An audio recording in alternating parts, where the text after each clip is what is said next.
Right, you're all welcome to the meeting. Good morning to everyone on the platform. Can we check whether there are any apologies?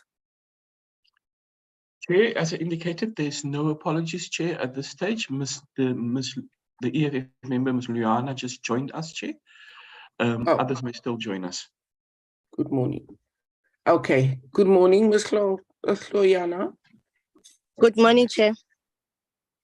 Okay, so then let's get into our agenda for today. The purpose of the briefing of this meeting today by the National Credit Regulator and the National Consumer Tribunal is to engage on the financial and non-financial performance for the first and second quarter of the 2022-23 financial year.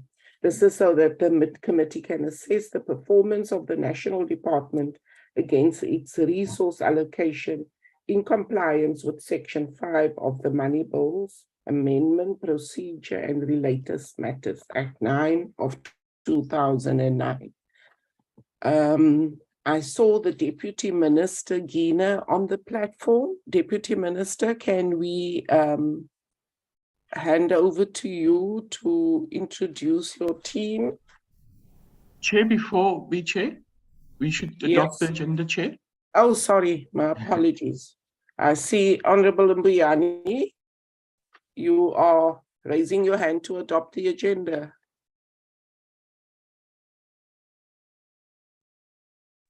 Good morning, Chair. Once again, I propose that we adopt the agenda as reflected. Thank you.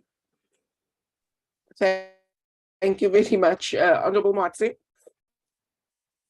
Thank you very much, Chair. I second the proposal. Thank you very much. Our agenda is duly adopted. Can we hand over to Deputy Minister Gina? Recording in progress. Thank you very much, Chairperson. Good morning to all the honorable members that are here and also the teams from the two entities that you are with here. Honorable Chairperson, we are here as these two entities to make this presentation to the Portfolio Committee. Again, as we always say, whenever we come to the Portfolio Committee, we are always open and eager to listen to the advice, and also we know that you as the members of the Portfolio Committee are even ever on the ground where you can even check our grace areas where we don't see, as to say we still need to do more on what we do on a daily basis. But today, the two entities, Honorable Chairperson and Honorable Members, are the entities that are looking at how do we protect our consumers, more especially against these scrupulous creditors, where most of the time we see them preying on the vulnerable people of our country. Like we get a lot of these machonistas from corner to corner where our people get stuck to them without having given the opportunity to be educated as to say what is their right. Sometimes because they are vulnerable, they need this money.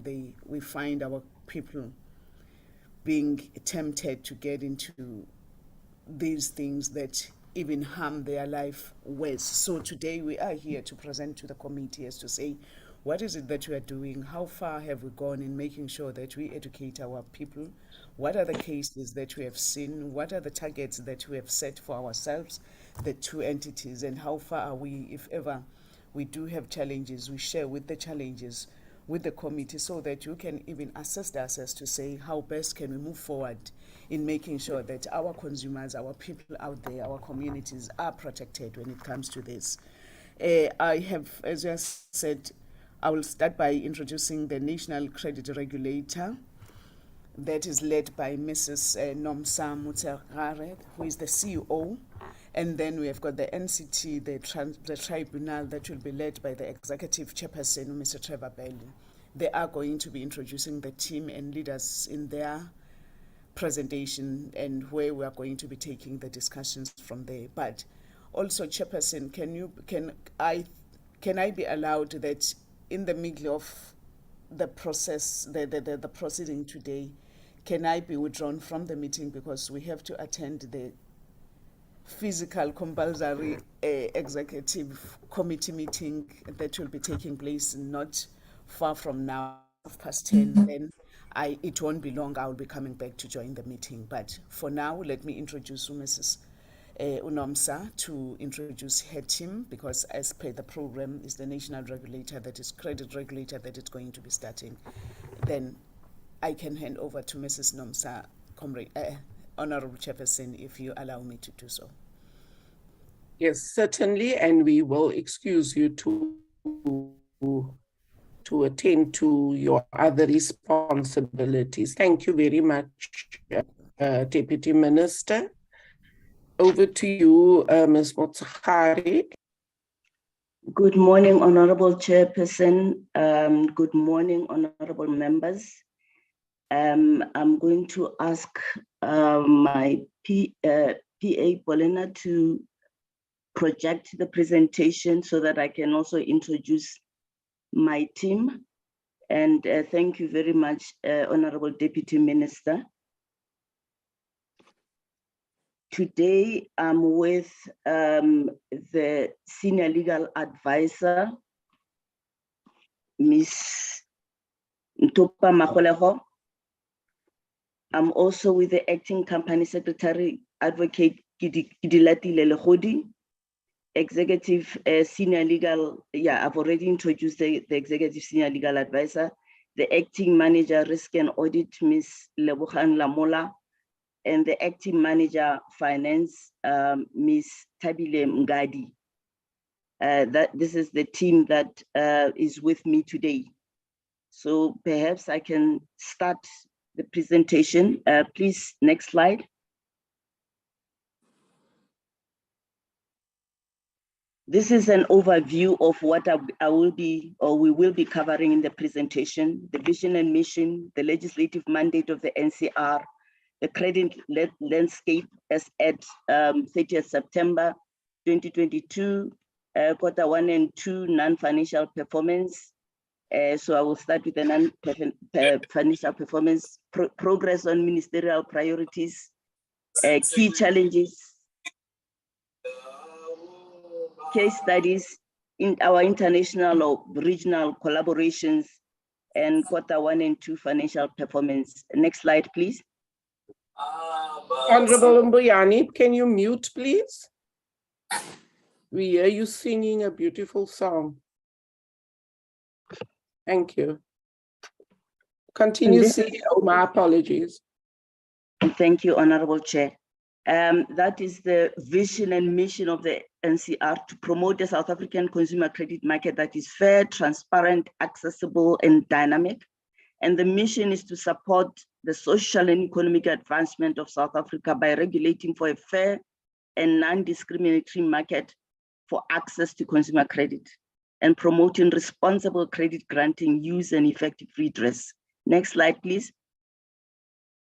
So that is the legislative mandate of the NCR. I will not go through, each one of them. They will be covered in the presentation. Next slide, please. And in terms of the credit landscape as at 30th September 2022, we had registered more than 6,000 credit providers, 8 alternative dispute resolution agents, 52 credit bureaus, 4 payment distribution agents, and 1,600 debt counselors. And in terms of the gross total, in terms of a total gross data booked, we're sitting at 2.2 trillion. That's the amount of credit that was extended to consumers by the end of September. Next slide, please.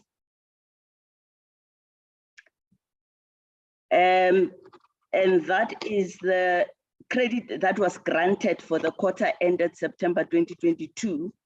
That was 168 billion. It increased from 157 billion in the quarter ended June 2022. 2022 to 168 billion. And that is the distribution of the credit types. We've got mortgages that took up a chunk of that credit granted at 62 billion, followed by secured credit, which is mostly driven by vehicle finance. Credit facilities are like your store cards. Unsecured credit is your personal, what is also known as personal loans. Short-term credit loans up to 8,000, repayable over a period of 6 months. And developmental credit is credit extended towards low-cost housing, SMME, and student loans. Thank you. Next slide, please. And that's the provincial distribution in terms of the 168 billion that was extended to consumers by the end of September. A big chunk of that went to Gauteng, followed by KwaZulu-Natal province, and then Western Cape province. Next slide, please. And in terms of the gross debtors book per credit type, I did indicate that the total that was extended was 2.2 trillion for the quarter ended 30th September 2022, and mortgages obviously took a big chunk because normally the loan sizes are big. Secured credit, that's mostly vehicle finance, credit facilities, the district took up about 13% of the 2.2 billion. Next slide, please.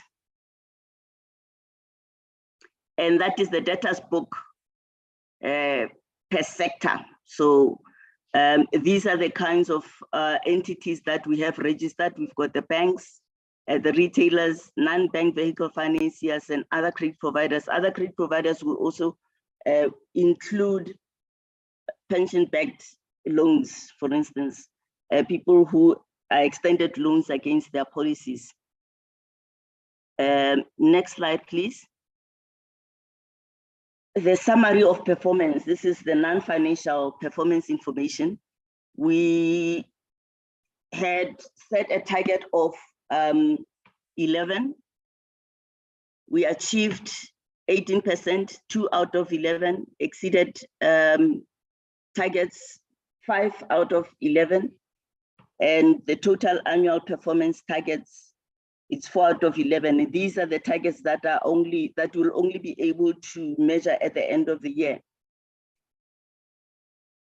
So in terms of consumer education awareness around consumer rights, we exceeded our targets.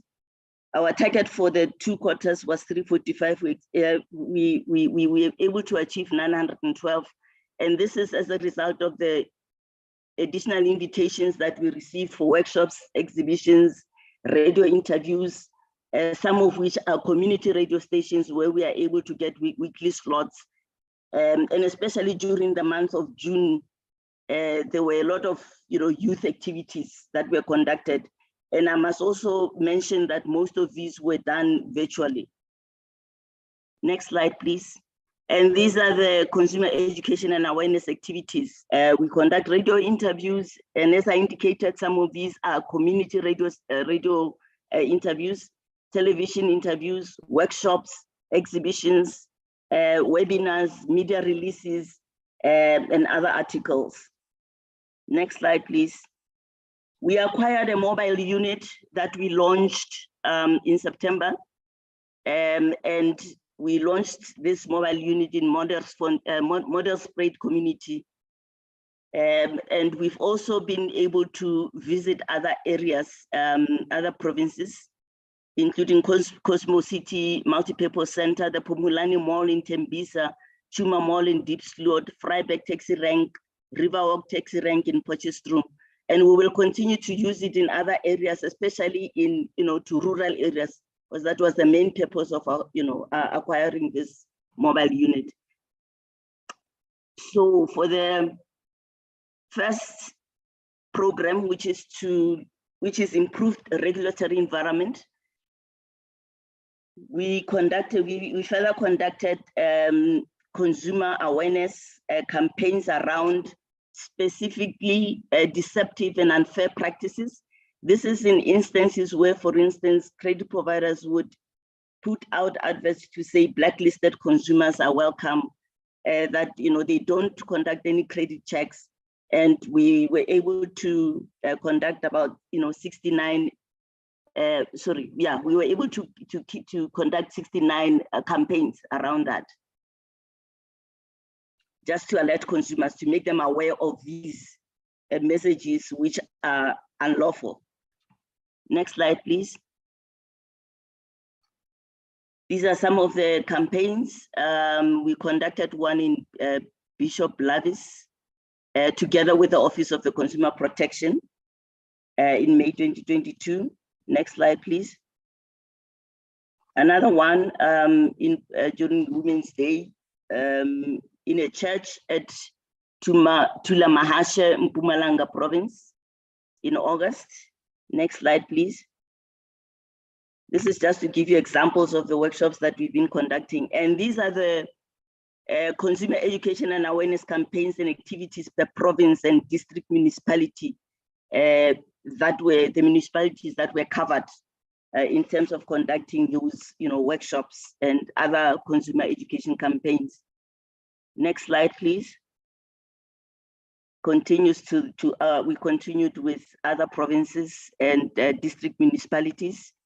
Next slide, please. And again, in terms of improving the regulatory environment, we made sure that we built efficiencies in our registration processes. So we were able to exceed our target in registering entities, in the sense that we registered 98% entities within 8 business days. Next slide, please. And the 98 translates to 921 registrants. So it's credit providers, alternative dispute resolution agents, and credit bureaus. These are mostly resellers. And yeah, this only goes to show that we were able to increase the number of formal small businesses that can operate in the credit landscape. Next slide, please. And these are the certificates that we always, certificates and window decals that we always, inform consumers about, to say, if you want to know whether an entity or person is registered with the NCR, this is what you need to look out for, because they are required in terms of the law that they must display these registration certificates in their office premises, so that it's easy for consumers to identify them as registered entities or persons.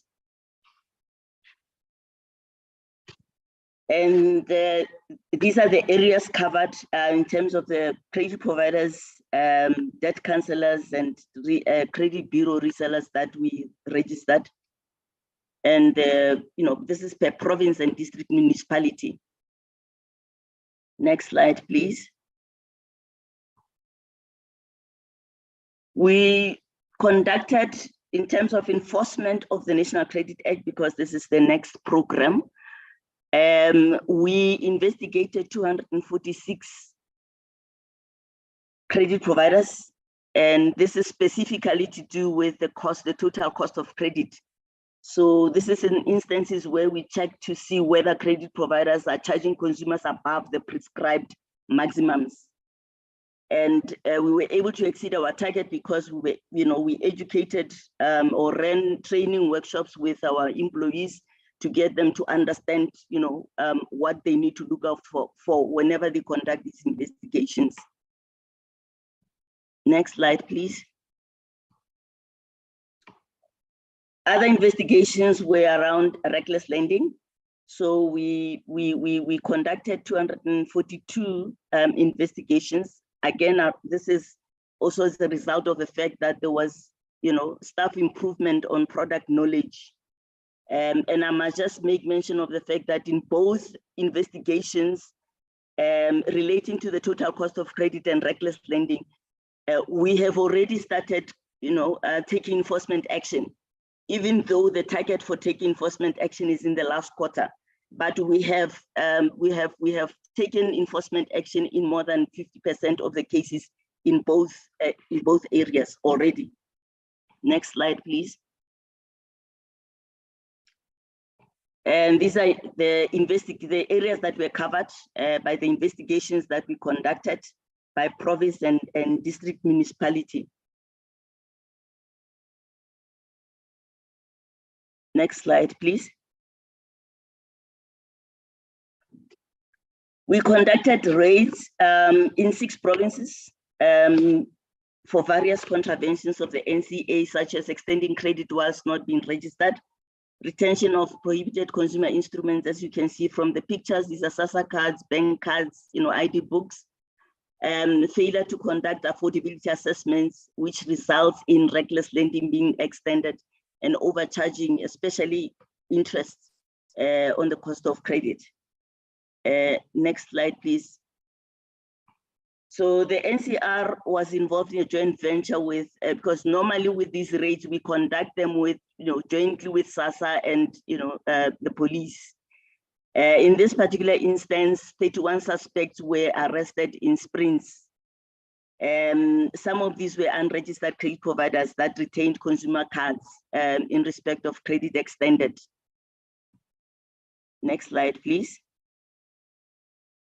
So these are the provinces that we covered. Free State, that was in Mangaung and Lejele Pucha, and in Gauteng and Mpumalanga, Northern Cape, Limpopo, and Western Cape. And from the raids that we conducted and the arrests that were made by the police, in terms of the prohibited conduct, we were able to refer these, some of these matters to the tribunal. And in other instances, we issued compliance notices. Next slide, please. We continue with enforcement. We conducted an investigation on 2 credit bureaus in terms of the removal of paid up judgments and adverse consumer credit information. For instance, in instances where paid up judgment, if somebody has paid up their debt, they are, in terms of the law, the credit bureau must remove that information within 7 business days. So those are the sort of things that we look at whenever we monitor compliance with the Act in as far as this particular target is concerned. Next target, please. We also evaluated 100% annual compliance reports that are submitted by independent auditors and submitted to the NCR. Next target, and in instances where there are contraventions, we take the necessary enforcement action. Next slide, please. So as a result of our complaints, evaluations, and compliance monitoring, because we don't always rely on, in monitoring compliance with the Act, we rely on a number of a number of methods that we adopt. We look at the media reports. When we receive complaints, we assess those complaints. We get information from the auditors of registrants. And complaints, obviously, that we receive in not necessarily from consumers, but some of these complaints we receive from registrants themselves. So there were refunds of over 7.8 million that were made to consumers as a result of the complaints evaluations, compliance monitoring, and investigations. Next slide, please. 5 registrants in that period were referred to the National Consumer Tribunal, and 19 settlement orders were concluded between the NCR and the affected registrants. This is in instances where we want to fast track, redress to consumers, but also be able to take enforcement action, as quickly as possible. And normally these settlement orders are made in order of the tribunal. 15 judgments were handed down in our favor during that period, including imposition of administrative fines in amount of over 6.4 million on those registrants that were found to have contravened the National Credit Act. These are the joint key performance indicators. The target that we set for ourselves for the first 2 quarters was that we needed to make sure that 80% of the procurement was awarded to South African owned companies, and we exceeded the target. We achieved 100%. We have entered into an MOU with the Namibian regulator, and we are in the process of implementing, that agreement. We had 2 meetings with the regulator in that in the first half of the year. We are also busy with the research on the regulatory impediments in extending developmental credit. I indicated that developmental credit is credit extended towards low-cost housing, SMME finance, and student loans. So we would really want to understand what the impediments are in growing, that sector. So we are busy with that study. We drafted the terms of reference and commenced with procurement of appointing a service provider. Next slide, please. We conducted 2 training sessions for credit providers on Form 39 returns, and this is a form completed by credit providers and submitted to the NCR. It is a statutory form, and it details the number and value of loans that have been extended to consumers during that period. Now, in terms of actions to promote transformation, as indicated, we registered 98% of persons and entities in the consumer credit market within 8 business days of receipt of signed proposed conditions and repayment of and payment of registration fees. So it's important for registrants or applicants to pay their registration fees, because that's one other source of income for the NCR before we can register them. Next slide, please. Actions to promote transformation. We developed and developed the training course, which we conducted for our employees. These courses range from taking our employees through, for instance, one of the training courses was around the POPI Act, so that they get to understand what is entailed there, conflict management, the NCA itself, disciplinary procedures, and so forth. We appointed 1 intern during the period. We conducted 1 training session for women-owned companies. We conducted 1 educational NCA, the National Credit Act educational session for the youth. And we conducted 2 National Credit Act workshops for consumers and registrants. Next slide, please. The JKPI 3 talks to delivery and making sure that we have a capable state. Again, it's the 98% registrations that we were able to achieve in 8 business days. And we substantially achieved. This is a target that the achievement that I'm not proud of, because it's important that we continue to pay creditors within 30 business days. However, in this particular instance, one of the employees dropped the ball, but disciplinary action was taken against that particular individual. So in the 3rd quarter, we did achieve the 100% payment of 100% of invoices within 30 days. Next slide, please. These are our key challenges. Because of insufficient funding, we are unable to retain or attract competent skills. We have lost quite a number of key personnel. But one of the solutions that we are looking at is to review the registration fees of registrants, because we use that together with our allocation from the DTIC to do our work. So we are in the process of reviewing those registration fees. And we also have challenges in our ICT area. We are still using a legacy system. However, we are in the process of digitizing our processes, and we are relying partly on the assistance or technical support that we will be getting from the International Finance Corporation, which is an arm of the World Bank. They will be providing technical advice, to the NCR. And one of the things that we are looking to do is to start digitizing our processes in a phased approach.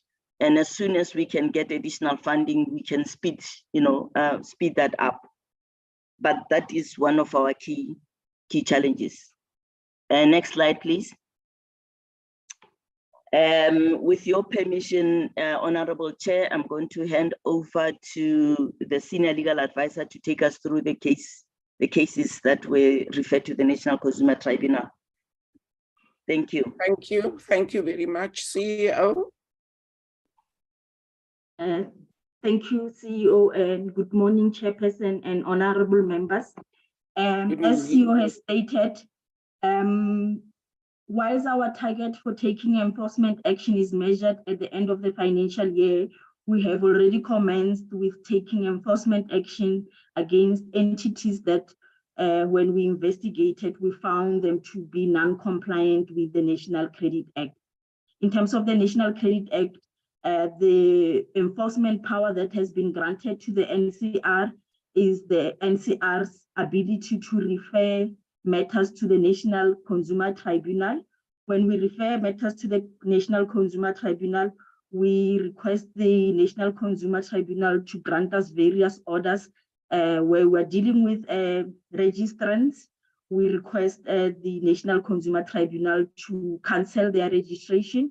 Where we're dealing with entities that are required to be registered and they are not registered, what we will require from the National Consumer Tribunal is the imposition of administrative fine and declaration of their conduct as prohibited. And where there has been overcharging of consumers, we are also able to request the National Consumer Tribunal to order the entities to refund the consumers. There's two slides that I will be talking to will demonstrate some of the cases that we have currently referred to the National Consumer Tribunal. The first case is against a cash loan entity known as Sizabantu. During one of our raids, we uncovered that this credit provider firstly is undertaking activities that require registration with the National Credit Regulator, and we also uncovered that they were using unlawful advertising, they were not conducting proper affordability assessment, and as such, granting consumers reckless credit, and they were also retaining bank cards and SASSA cards as a method of collecting the repayment of their loans. This matter is currently at the National Consumer Tribunal, where we have requested the tribunal to declare the conduct that we uncovered as prohibited and to order this entity to refund consumers and to impose an administrative fine. The same with Dragon Cash Loan. This is again an entity. This one is registered, but what we uncovered is that they were also using unlawful advertising methods. They were also not conducting proper affordability assessments, and they are overcharging consumers and again retaining bank cards and ID books as a method of collecting the repayments of the loan. Again, here, what we have requested is for the National Consumer Tribunal to firstly cancel the registration of this entity, to order the entity to refund the overcharging of consumers, and to declare the conduct as prohibited and to impose an administrative fine. Next slide, please. Again, here it's another case study that demonstrates the enforcement action that we are able to take. Again, here we were dealing with a registered credit provider that failed to conduct affordability assessment as prescribed in the Act and overcharging consumers, and again, the prevalent conduct of retaining consumers' personal assets such as ID books bank cards and PIN codes in order to collect the repayment of the loan. Here again, we have used the powers given to us in terms of the National Credit Act and requested the National Consumer Tribunal to impose an administrative fine and to refund consumers for the overcharging and to declare the conduct as prohibited. Next slide, please. These two case studies essentially will demonstrate some of the orders that we have been able to obtain from the National Consumer Tribunal. In the first case, again, this was a case where we referred a credit provider known as WKey Prime to the National Consumer Tribunal. And indeed, the National Consumer Tribunal agreed with the NCR and found this credit provider to be guilty of committing prohibited conduct by extending credit recklessly, by retaining consumers' ID cards and bank cards, and overcharging. And the tribunal has cancelled the registration of this credit provider with immediate effect and also imposed an administrative fine of R1 million against the credit provider. The second judgment that demonstrates some of the rulings that we get from the NCT, again here, the NCT concurred with the allegations that the NCR leveled against this credit provider and found this credit provider to be guilty of committing prohibited conduct. And again, here the tribunal cancelled registration and imposed an administrative fine. In some instances, when we receive orders from the tribunal, some credit providers who feel unhappy about the outcome are allowed in terms of the law to appeal against the decisions of the tribunal. And in this particular instance, the credit provider has taken the decision of the tribunal to the High Court for an appeal. Thank you, CEO, and thank you, honorable members. Thank you, Ntubang. We will continue, but this is also your area. We have collaborations with regulators or central banks in the region, because in some countries the regulation of the credit industry sits with the central bank and they don't have a separate regulator. However, in Namibia, we've entered into an MOU with the Namibia Financial Institutions Supervisory Authority. And I did indicate that we've already started implementing that agreement. We also hosted a delegation from Eswatini and Botswana. They are also interested in sharing regulatory information with us and in capacity building. We are also hoping to get a delegation from Tanzania and Uganda. So we have a lot of these countries that are interested in the work that the South Africa is doing. We seem to be leading in this area. Next slide, please.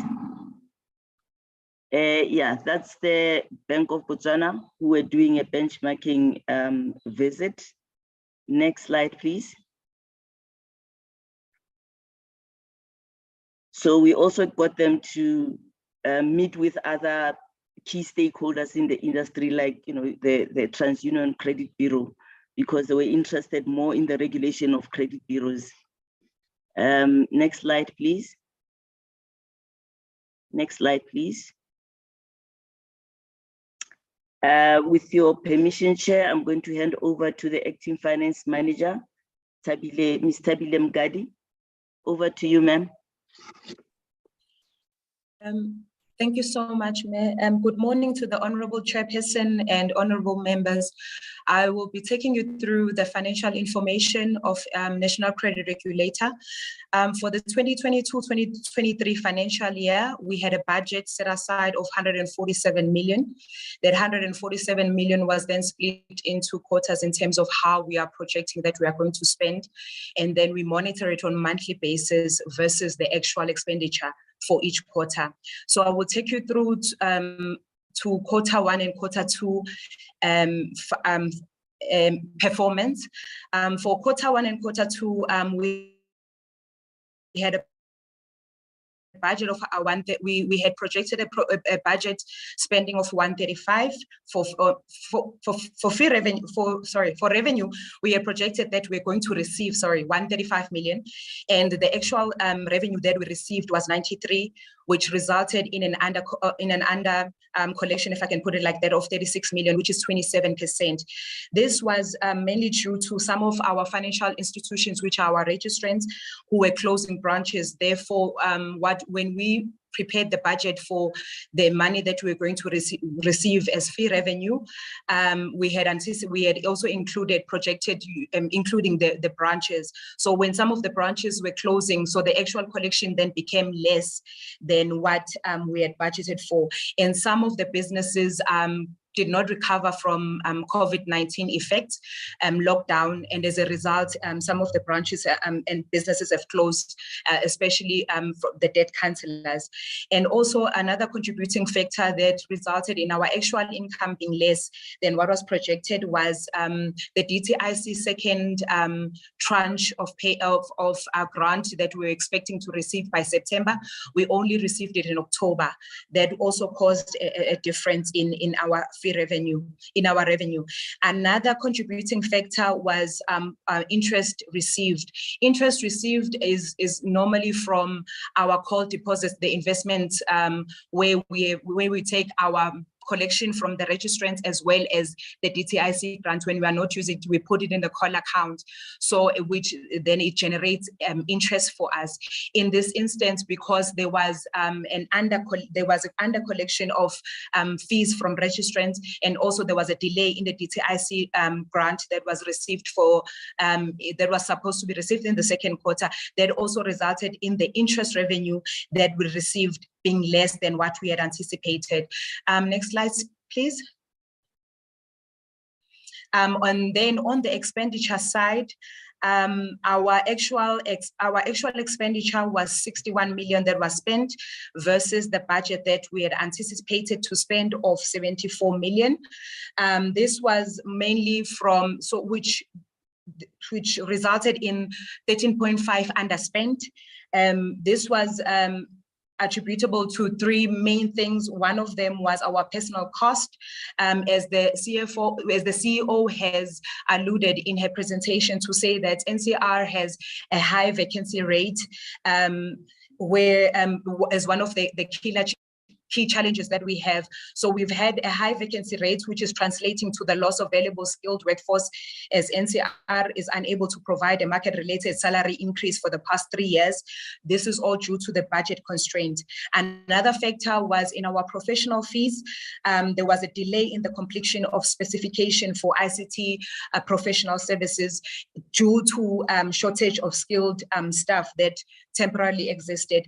And one area that contributed as well was our capital replacement, where there was a delay in completion of specification for ICT license renewal, where shortage of skilled staff temporarily existed. However, I can also give assurance to the committee that there has been a movement in the spending in the quarter 3 as well as quarter 4, because NCR has been able to attract some of the ICT skills that we need in order for them to then continue with especially with the capital replacement portion of it. So there has been spendings there has been an improvement in spending in quarter 3 as well as in quarter 4. Thank you. That's all from my side. Thank you, Chair. Thank you, Ms. Mngadi, and thank you, Honorable Chair. We've come to the end of the presentation. Thank you very much, CEO and your team. Members of the Portfolio Committee, I'll now take your hands for discussion of this report. Members?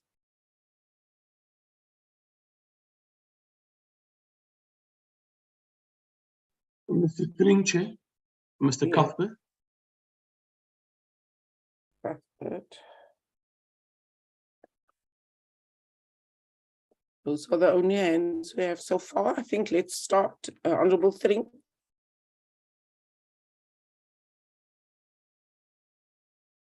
Thank you, Chair. Chair, just firstly, thank you for the presentation.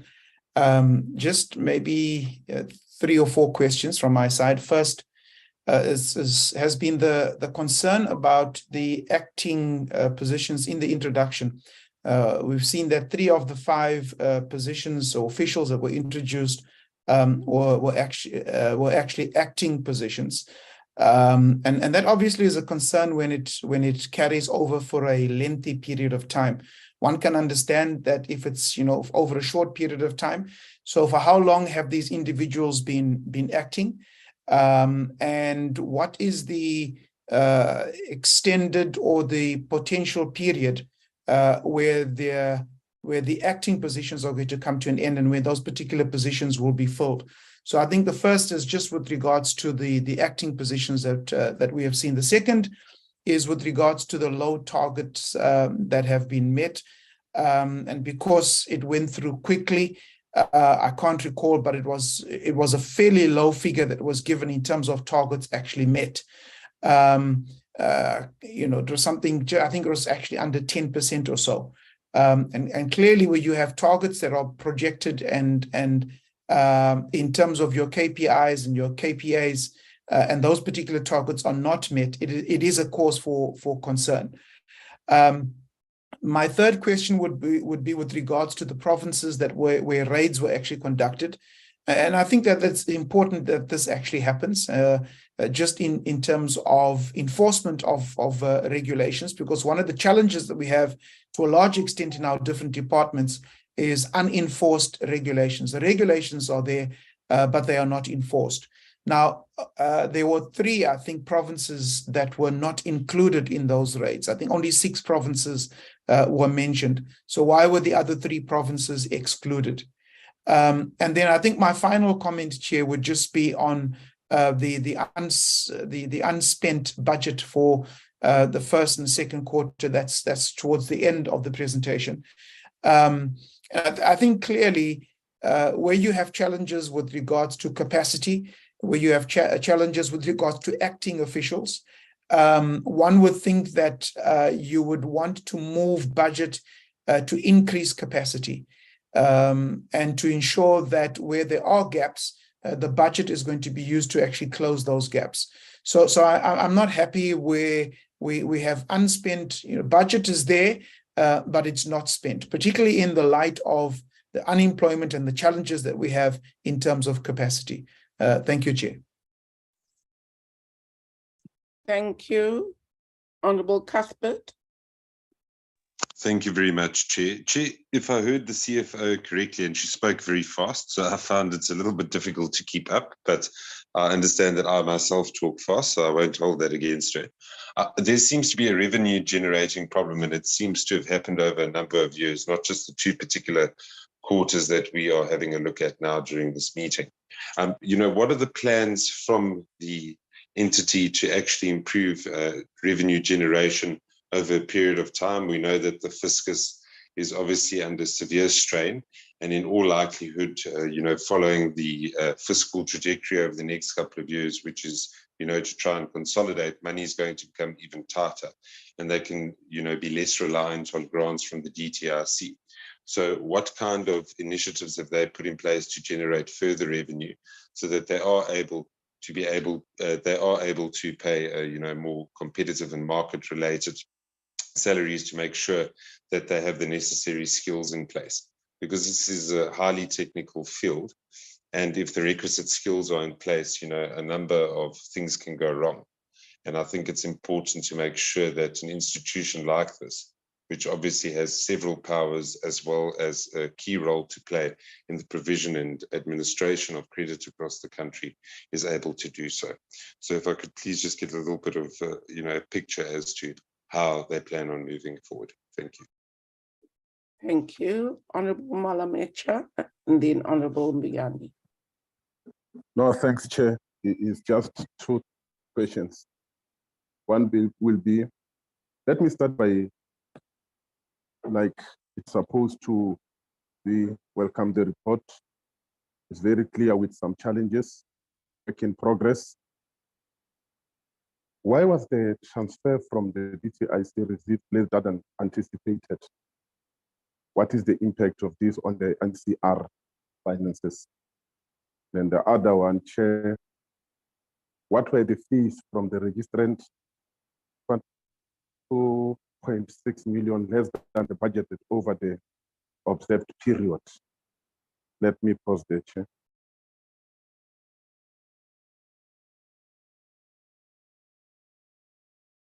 Thank you. Are those your questions? Oh, I think we've lost Honorable Malamacha on the platform, from the platform. No, that was his.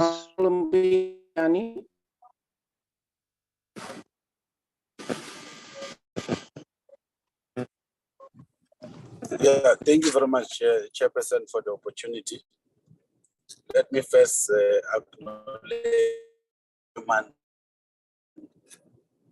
emancipation. I see the present task and the leadership of the NCR, all of them are women. It shows that the department really. Another issue also, it shows that we are dealing with poor. Chair, I'm just concerned in terms of the report where the allocation is allocated in big cities and metropolitan, like Western Cape, Joburg, and Durban, and also the visual education and awareness program that does not reach the rural areas because rural areas, they don't have network, they don't have radios. So it also concerned me to say they need to be physical because they do have mobile units that they must use to curb the reckless lending and the continuous crippling of our rural masses in terms of the poor and the pensioners.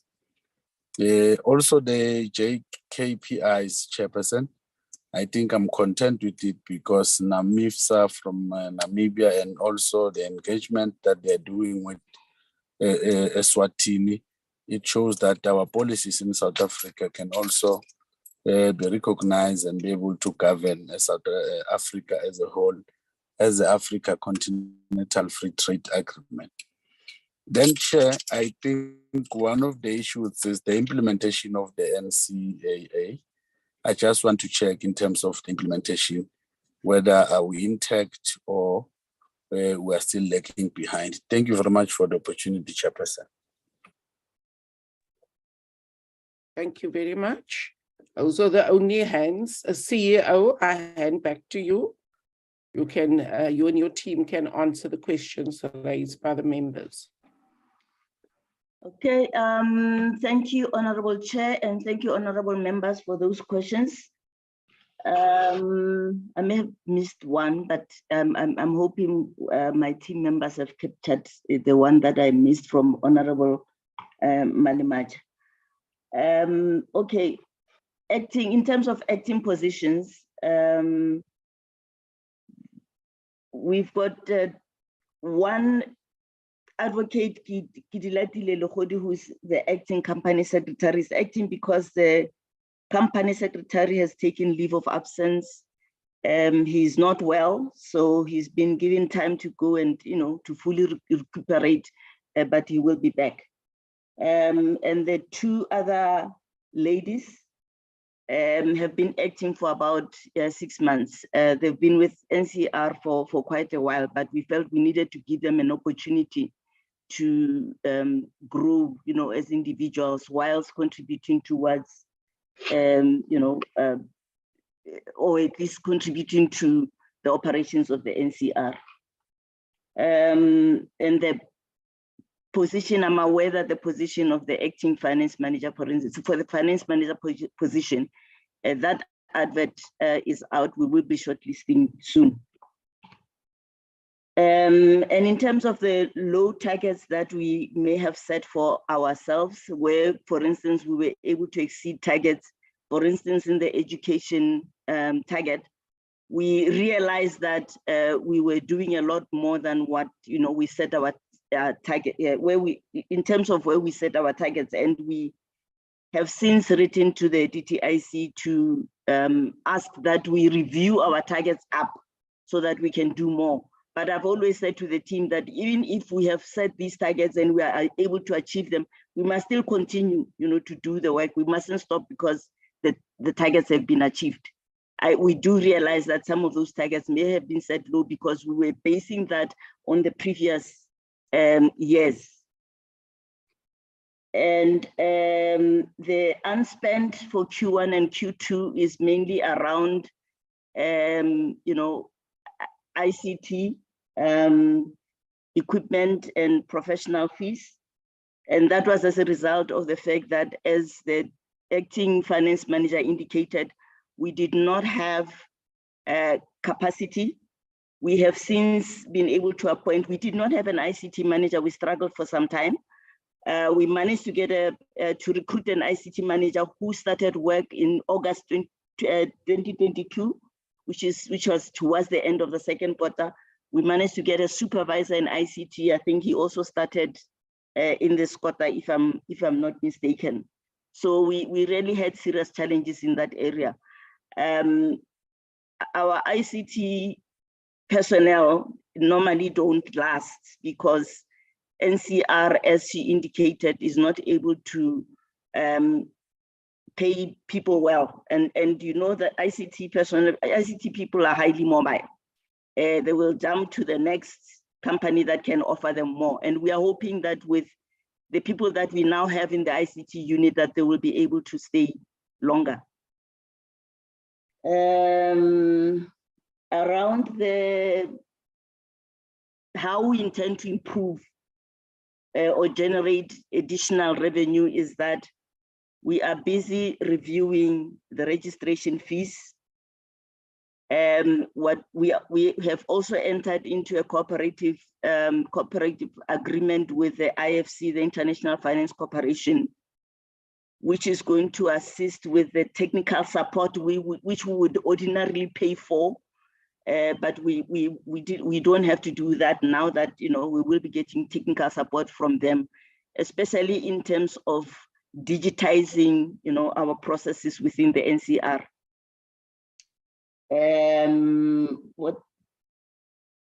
There are also can I ask one of my team members to come in here, Honorable Chair, through you? There may be something. Let me also just talk about and we do take note of the comment that was made by Honorable Buyani, and we agree with him that it's important for us to go to rural areas, and it's something that the NCR was very good at. We struggled initially, but we were very good at that in the sense that we were able to hold imbizos in various rural areas where I also participated. We acquired the mobile unit, and it gives us an opportunity to do more of that. And in terms of the implementation of the National Credit Amendment Act, we drafted a business proposal that we submitted to the DTIC. We acquired ICT equipment together with the National Consumer Tribunal because we were allocated an amount of, as the NCR, 7 million, and then 4 million went to the NCT, but we jointly, procured ICT equipment to assist us in the implementation of the NCAA. But obviously, we will need more. We need, to build in systems, but we await the drafting of the regulations, which will not cost money because we can get a team together between ourselves as the NCR, the NCT, and the DTIC to get those draft regulations going. Can I ask perhaps my team members, Ms. Magolego or Advocate? Thank you. Through you, Chairperson. Yes, proceed. Thank you, CEO. The only question that we missed is the one about the provinces that were not covered for the raids that we've conducted so far. And our answer to that question is that For the quarter 3 and 4, we will be covering the remaining 3 provinces when conducting the raids. Thank you. Thank you. I think the question from Honorable Malamacha was, why was the transfer from the DTIC received later than anticipated, and what is the impact of this on the NCR's finances? If we can just get a response to that question, please. Thank you, Honorable Chairperson. Ms. Ngadi. Thank you, Honorable Chairperson. Every year, we are required by the DTIC to send a projection of how we intend to collect revenue as well as spend. And that's where we highlight when we have an expectation of when each tranche that we are receiving from the grant is supposed to be deposited in our account. It has been consistent since I joined the NCR. The first tranche, which is 60%, is normally paid in April, and the second tranche is normally paid in September, which is the last month of quarter 2. I am not sure from the DTIC side as to what transpired, because it was only received in the NCR bank account on the 4th of September, which was in quarter, 4th of October, sorry, which was in quarter 3. And the impact that it has, amongst other things, that created alone, amongst other things, is when we received a huge amount, which was 40% of the allocation, that amount would have then been transferred into the call account to generate interest in that investment, which obviously would have contributed into our revenue, one instance. But luckily, because when we are doing our projections, we spread the first 60% across maybe the first 6 months. Well, yeah, until we get the second one, and we save that amount in the call account. We were then able to continue with our processes, in a sense that we were then able to pay the creditors that needed to be paid from the first tranche, as well as the interest that was received on the first tranche. I hope I have answered. Thank you. Yes, you have. Thank you. CEO, do you have any final remarks? Not necessarily, Honorable Chairperson. Okay. But we have taken note of any concerns and advice, from the honorable members. Thank you, Honorable Chair. Yeah. So let me just, in conclusion, say that we note that NCR has performed well over the quarters under review. But we note that you are going to review your targets upwards, and also noting that you have the funding challenges that you spoke about, that you are busy with a digitizing process, and also that you are ready for implementation of the National Credit Amendment Act. We will therefore continue to closely oversee the work of this entity. Thank you very much. Members, we are now going to have a short body break, and we will reconvene at 10:15. We're doing very well on time. Thank you very much to the NCR and the team. We will reconvene at 15:15 with the National Consumer Tribunal. Thank you. Thank you, Chairperson.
We will now receive the presentation from the National Consumer Tribunal.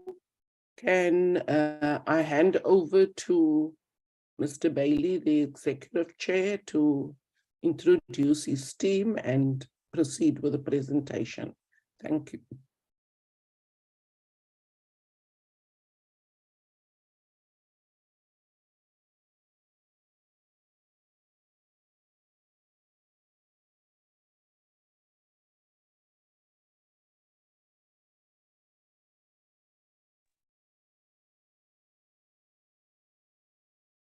Mr. Bailey?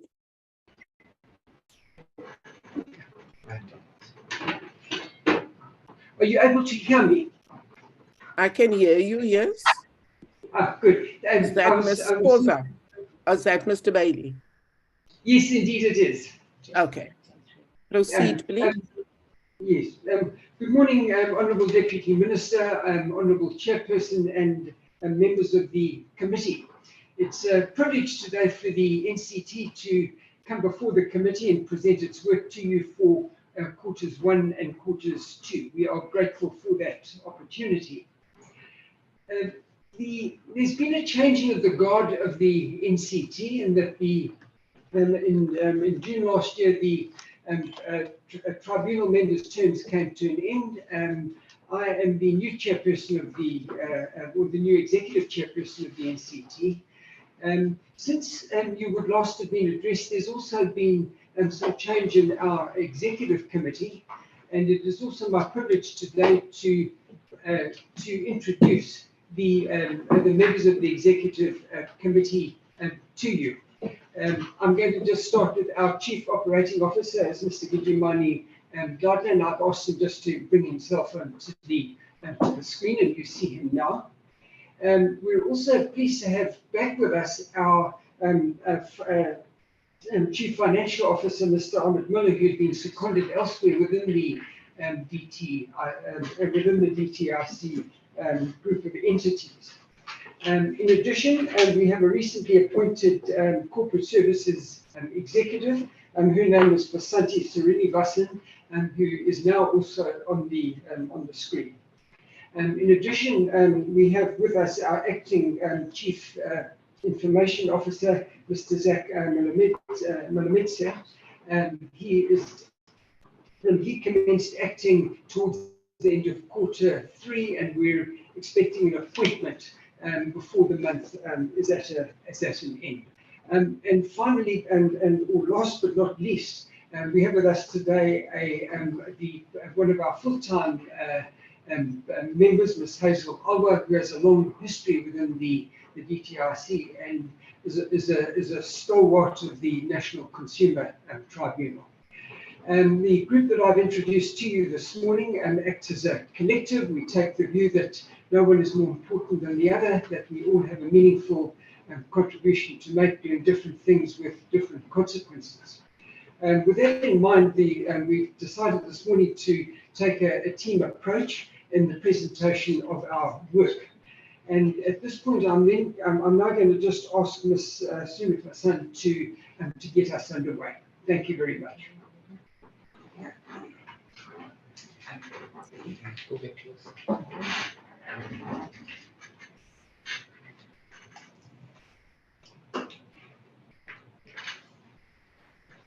Chair, who's sharing your presentation?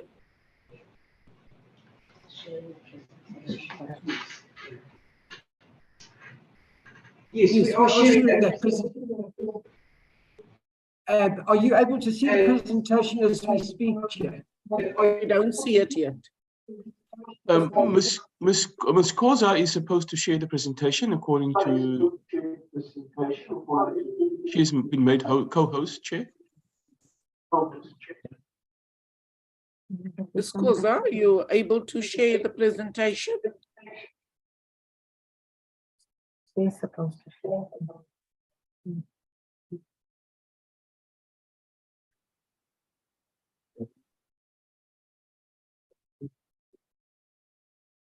If you can just speak to us so that we know whether you have challenges. Sorry. Just check this. Maybe I'm supposed to share this. Or do they want us to project? Can we just take 2 minutes for you to sort yourself out, Chair, so that we get the presentation shared? Yes.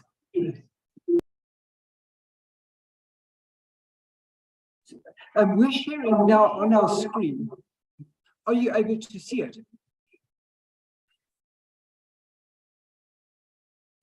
We don't see any presentation. Can I share it from our side? Okay.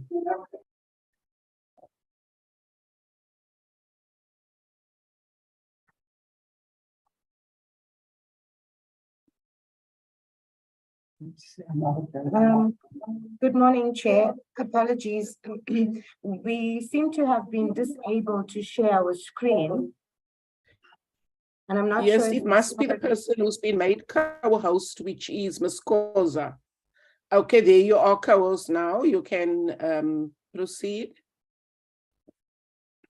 Okay, thank you, ma'am.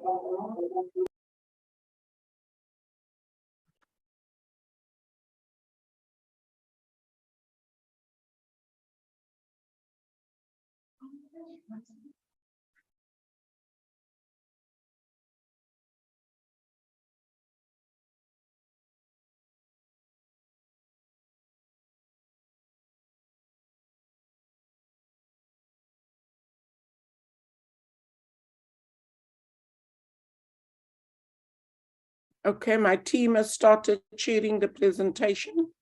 Can we do it in, yeah, here we go. Chairperson, you may proceed. You just tell us when to move the slides. Thank you, Chairperson. I'm going to hand over to Ms. Sreenivasan to take us through her part of the presentation. Thank you.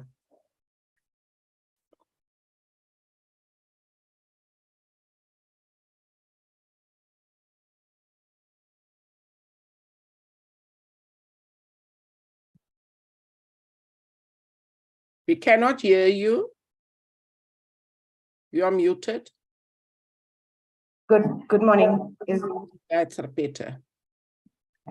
All right. Good morning, Honorable Deputy Minister, Honorable Chairperson, and our honorable members and colleagues.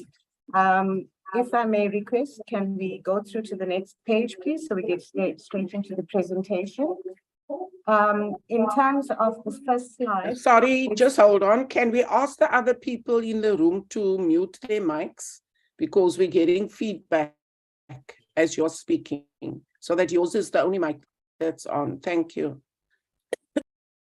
Okay. Thank you, ma'am. In terms of the summary for Q1 and Q2 against our measurable objectives, we have in Q1 been able to achieve 66.66%, and in Q2 a 60% achievement rate. Year to date, which we average, came to a 63.33%, leaving us with a variance of a 36.67%. I'll now proceed to the next slide, where I will take us through the pre-populated scorecard for the NCT. We have 19 outputs or objectives. In terms of the first one, it deals with our responsive and timely service to our stakeholders in line with our mandate. And basically, in terms of that output, our annual target is 60 days. From the scorecard, you would note that in Q1, we did quite well. We achieved a 23.80 days, and in Q2 it was a 32.75 days, averaging out to 28.27 days. Basically, this was one of the outputs that we exceeded. In terms of number 2, responsive and timely service to stakeholders in line with our mandate. Here it's in relation to the number of days from the date of close of pleadings of our non-DRAs to date of issuing of notice of set down. Our target is 15 days, and in Q1 we achieved a 6.48 days. In Q2 it was 7.51 days, Again, this objective has been exceeded with average of 6.99 days. Number 3, the responsive and timely service to stakeholders in line with our mandate. This is in relation to our non-DRAs, and the annual target that has been set is 20 days. You'd note in Q1, there was an achievement of 8.59 days, and in Q2, there was a 36.29 days. This resulted, the increase in terms of the turnaround and the response rate jumped up to 36.29 days as a result of the transition that was taking place in the leadership, and it had subsequently impacted on the turnaround time. Hence, this objective was not achieved. May we proceed to the next slide, please? In terms of number 4, it relates to how our high quality adjudication decisions and that create consistent jurisprudence. In terms of this, we measure against any reviews of the judgments from the NCT and whether any of these judgments that were taken on review were overturned or not. For Q1 and Q2, there were no review applications that were submitted. In terms of number 5, cooperation and information sharing on permissible matters between the regulatory system stakeholders. In terms of this, we have various stakeholders and we have structured programs in place. Our annual target is a target of 20 engagements. For Q1, we had a total of 16 engagements, and in Q2, we had a total of 17 engagements.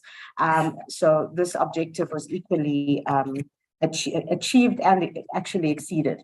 On number 6, it deals with our HR elements. It's our talented people available to execute the NCT strategy and mandate across the NCT. Our annual target in terms of full positions is 85%. In Q1, we were sitting at 96.29%, and equally in Q2, it was 96.29%. This target has equally been exceeded. Next slide, please. On our youth with employable skills and knowledge, and this is our contribution to the broader transformation agenda.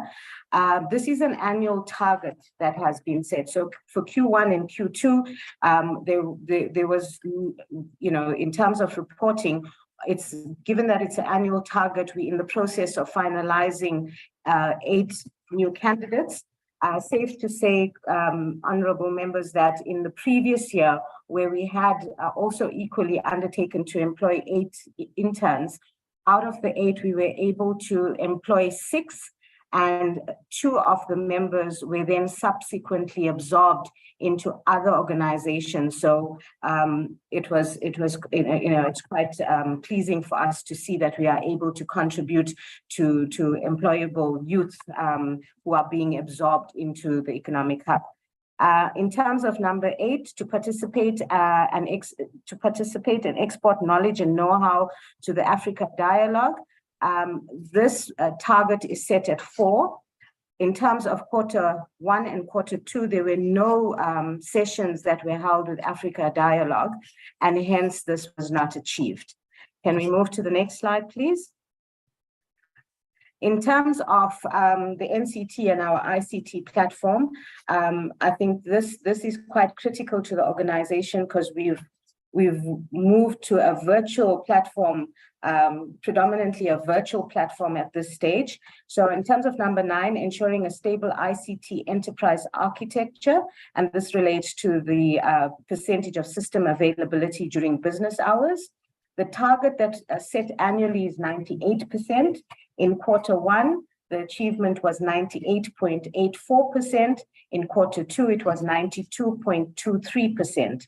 This target was exceeded for the first 2 quarters of the year. On number 10, the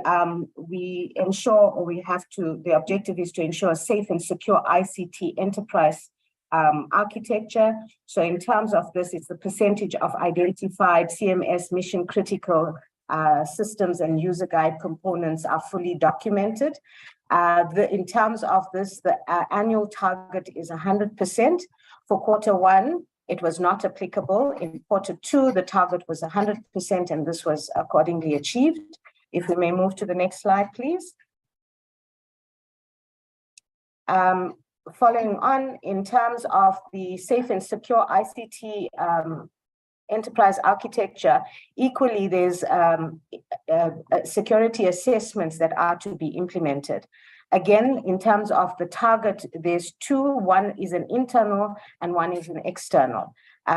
These are conducted in Q3 is where the penetration tests take place.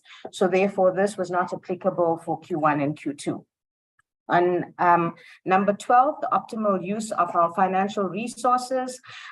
Here you'd note our annual target is trade debtors to be 1.5% or less of filing fee revenue. For Q1, we achieved 0.03%, and Q2, it was a 0.01%. In terms of number 13, this is dealing with the HR strategy and the HR maturity plan. Again, this is an annual target where the target has been set to achieve a level 3 within the maturity plan. We had achieved 15% in Q1, and in Q2, it was still work in progress, but we also note that this is an annual target, but for purposes of demonstrating progress, we've indicated this. Can we go through to the next slide, please? On our annual training plans and the implementation of the training plan, our annual target was set at 80%. In terms of this, for Q1, we were sitting at a 6% implementation, and Q2 was 8%. The challenge that we had in this regard is that the difficulty was the poor response rate from service providers with regards to the specifics of the TORs that were circulated by procurement.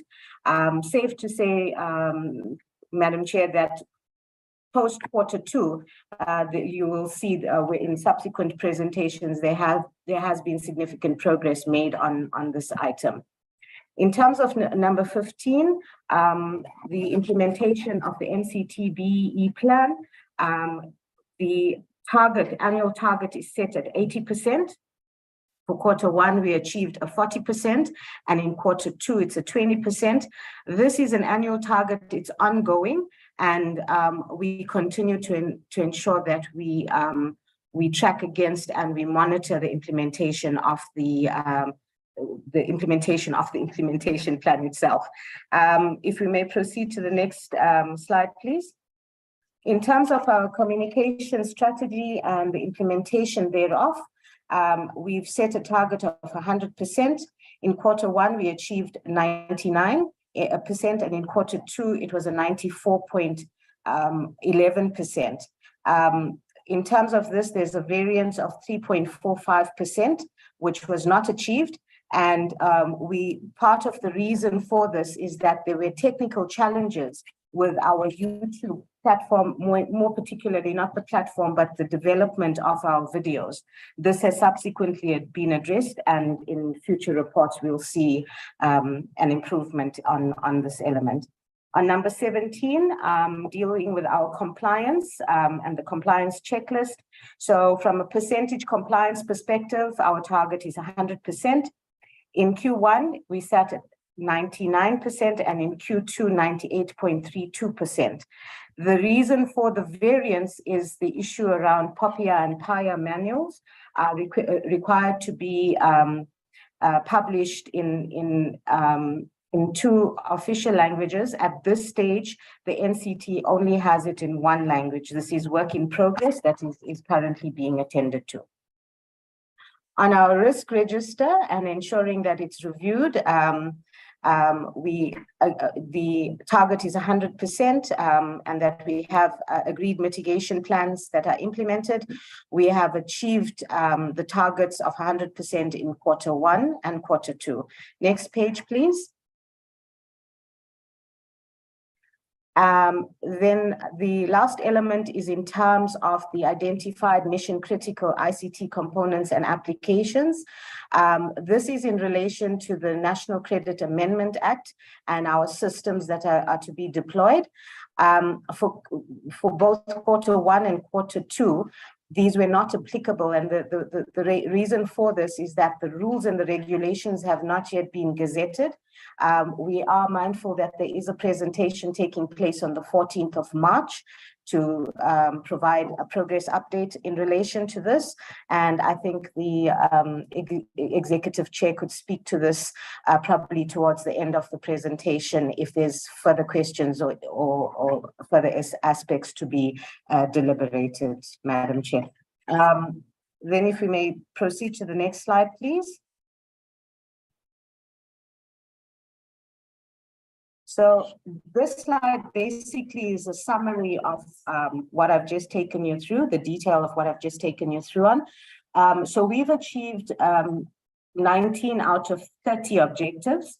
And the reason for this is that we had to look at what was applicable. There were 15 applicable for Q1 and 15 that were applicable for Q2. So we added the two values to give us the total of 30. And out of that, 19 out of the 30 were achieved, which brought us to a 63.33%. In terms of those that were not achieved, there were 11 out of the 30. And equally, those that were exceeded were 11 out of 30, which equates to a 36.67%. Next slide, please. Madam Chair, through you, I'm going to hand over to my colleague, Ms. Hazel Awa, to take us through. Thank you.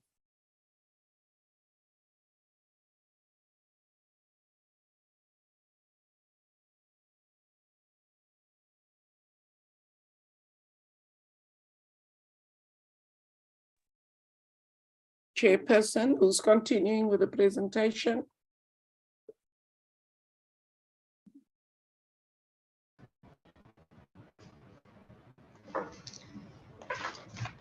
Honourable Deputy Minister, Honourable Chairperson and Honourable Members. I'm going to take you through the highlights of the cases at the National Consumer Tribunal. You will see that there are two types of cases or categories of cases that we deal with. The first one being the debt rearrangement agreement.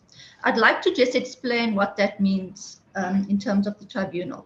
These are cases that where consumers are experiencing difficulties in terms of satisfying their debt, but they are not over-indebted.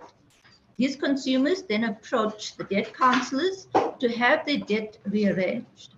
Once all the credit providers have agreed to that debt rearrangement agreement, the debt counselor then files what is called a debt rearrangement agreement with the tribunal. Honourable members, we receive on average 30,000 cases or 30,000 DRAs a year.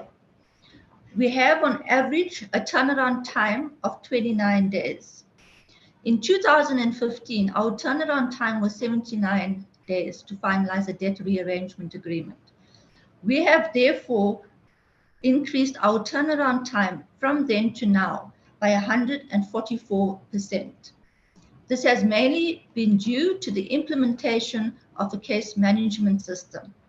In 2019 and to 2020, the tribunal was adjudicating on 40 debt rearrangement agreements per day per member. We have been able to increase that by 100%. Ms. Awa, can you just switch off your video? Currently, the tribunal members adjudicate on 80 cases. The key question we ask ourselves as a tribunal is, what is the impact of confirming debt rearrangement agreements on the lives of the consumers out there? What does it mean to the people out there? And what we have found is that the impact on the lives of consumers is that there's reduced financial stress on households. Consumers are able to save. Can you switch off your video, please? Vehicles once the tribunal has granted an order. We also find debt rearrangement agreements that are negotiated with the, sorry, it seems that, Honorable Chairperson, can you still hear me? We can hear you, yes, it's a bit better, but your network is poor. But proceed. Okay, I'm going to continue. It doesn't allow me to share my the video. So can I continue, Chairperson, without the video being on? Thank you. Just ask the what people we in the have room found what with debt switch off their rearrangement devices. is that the debt counselors are able to have negotiated decreased interest rates for consumers. In many cases, we have seen a 0% interest rate that is on a debt rearrangement agreement. I will now move on to our non-DRAs. We use this terminology to explain all other cases that are not the debt rearrangement agreements that come through from debt counselors. These are usually your big cases that come through by the National Credit Regulator and the National Consumer Commission. We also have a lot of cases that are non-referred from the regulators, whereby the consumer approaches the tribunal for leave to refer to have this matter heard. So those are some of the majority of the non-DRA cases that we deal with. During the quarter 1 and 2, 79 judgments have been issued after we had a hearing. On average, the tribunal receives 150 non-DRA cases. However, that translates to approximately 600 hearings that we have per year. The reason for this vast difference in the figures is due to the fact that there are a lot of interlocutory applications that the tribunal has to hear. So in total for a year, on average, we deal with 600 cases. It is also interesting to note that in terms of the judgments that are issued, each judgment contains around 10 pages and some even longer. If we are dealing with an average of 10 pages on a judgment, that relates to 6,000 pages, and on an average of 15 pages per judgment, that relates to 9,000 pages. So there's a lot of information out there in terms of our cases and what we want to communicate in terms of the decision that the tribunal reaches. The aim of the chairperson at the moment is to ensure that when these judgments are communicated, they're done so simply so that the consumer and the layperson is able to understand what we mean when we issue certain rulings. This tribunal needs to be expeditious in terms of Section 142. And therefore, we strive to ensure that once pleadings have closed on a matter, that the matter is set down within a month. For interim relief matters, we set them down within 10 days of close of pleadings. We also strive to ensure that the judgments get out to the parties as soon as possible. And we therefore have the target of 20 days, which we strive to ensure that after the date of the hearing, that judgment is issued on average to the parties within 20 days. Next slide, please.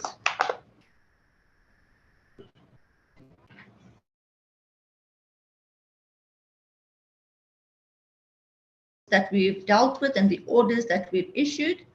A lot of the cases that we receive by the National Consumer Commission relate to defective vehicles. Majority of the cases relate to this area, or defective goods and services, and it's in relation to Section 55 and 56. So this was a case whereby the applicant did approach the National Consumer Commission. The Commission considered the case and issued a non-referral. With that non-referral, the consumer then came to the tribunal to have their matter heard.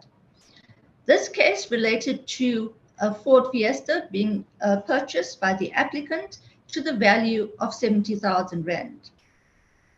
The next day, the vehicle started giving the consumer problems. There were problems with the battery, there were problems with the engine.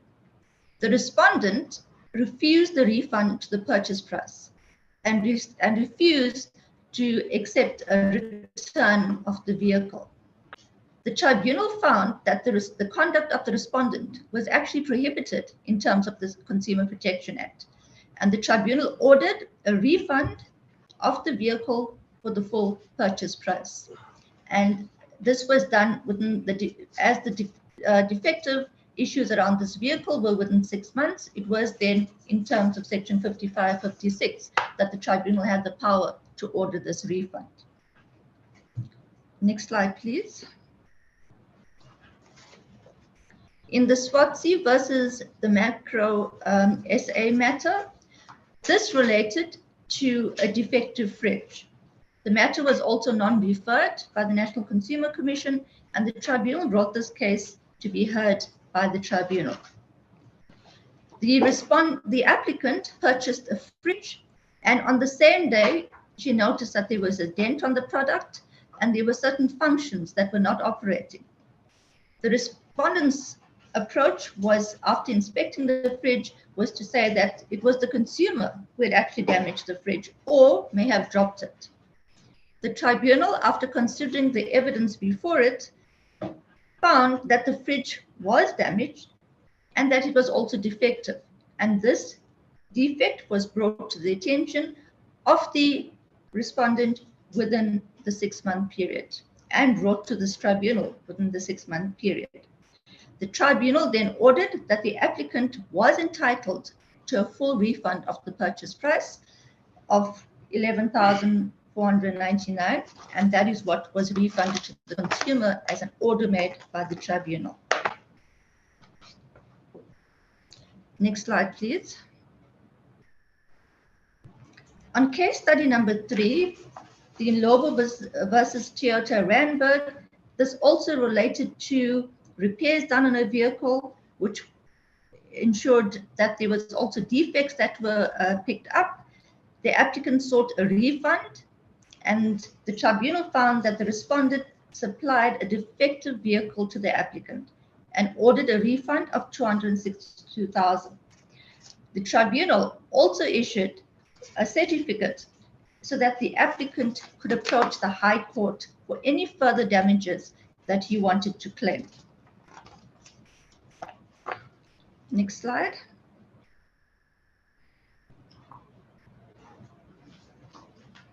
In the Essen versus Racetech Motorsport, this was also in terms of section 15.3 of the Consumer Protection Act, and this related to the applicant not receiving a quotation before the respondent worked on the vehicle.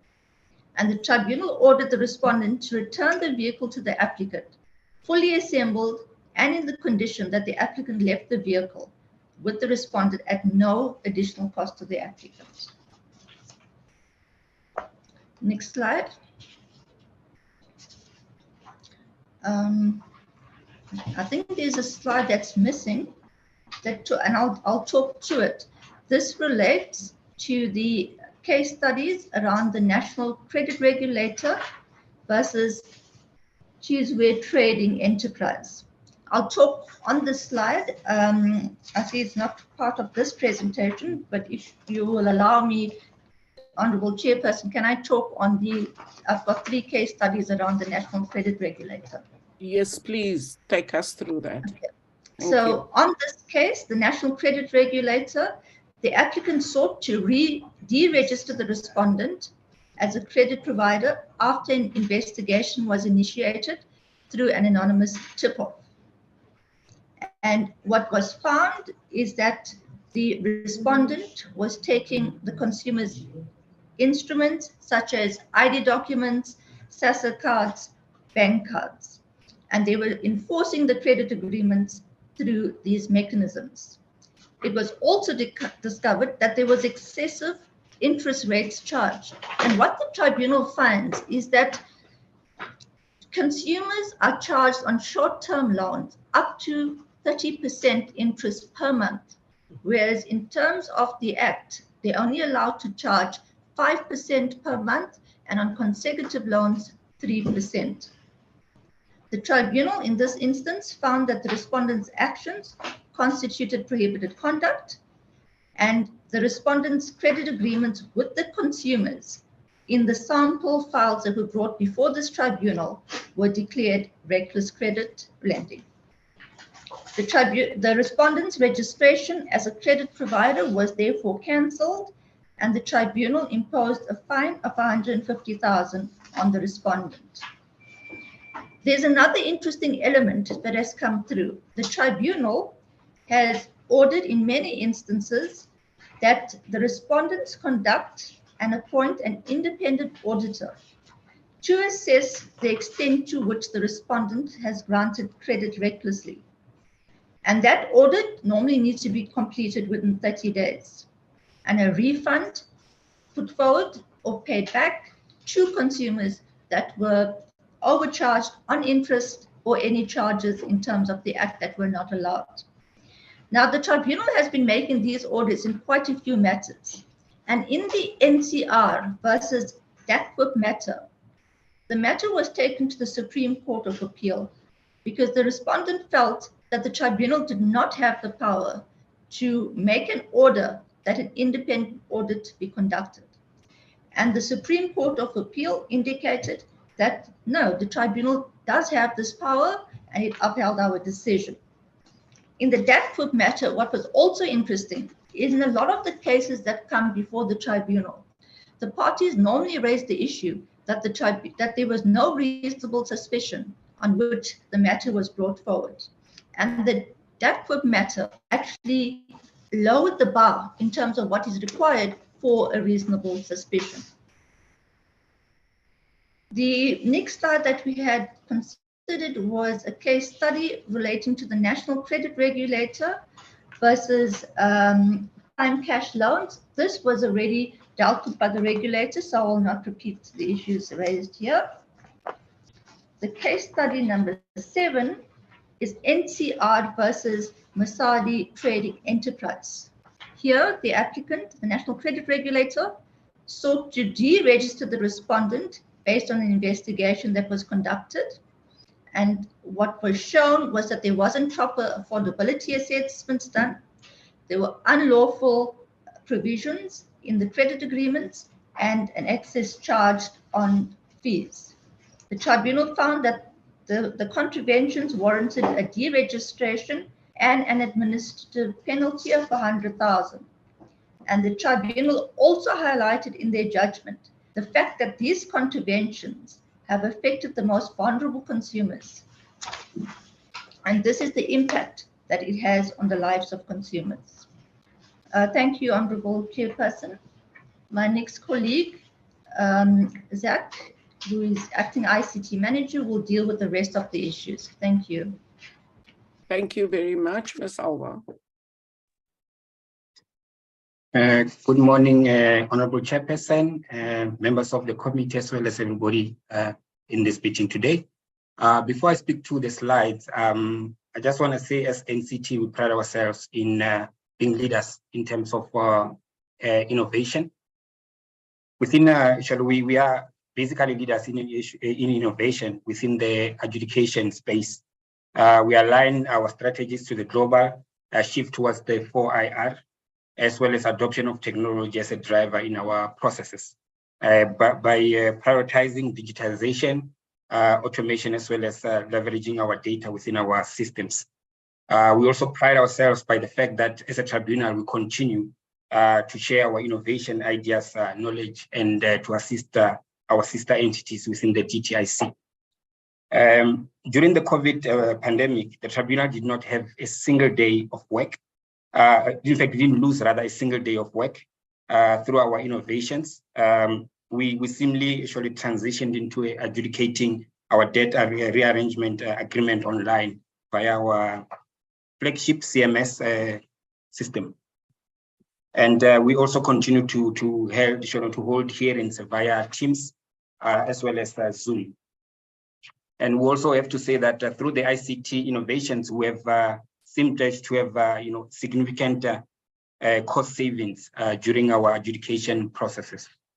Now, looking at what we have on this slide, during the period, the Q1 and Q2, we had about 13,760 electronic filings, which were made by our registered filers.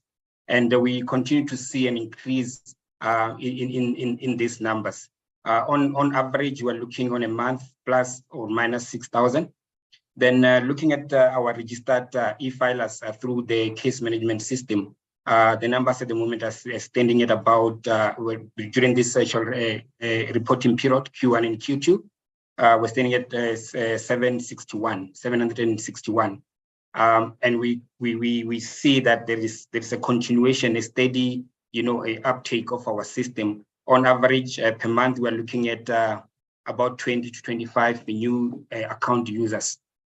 In terms of orders that were adjudicated online, for Q1 and Q2, we're at 11,807.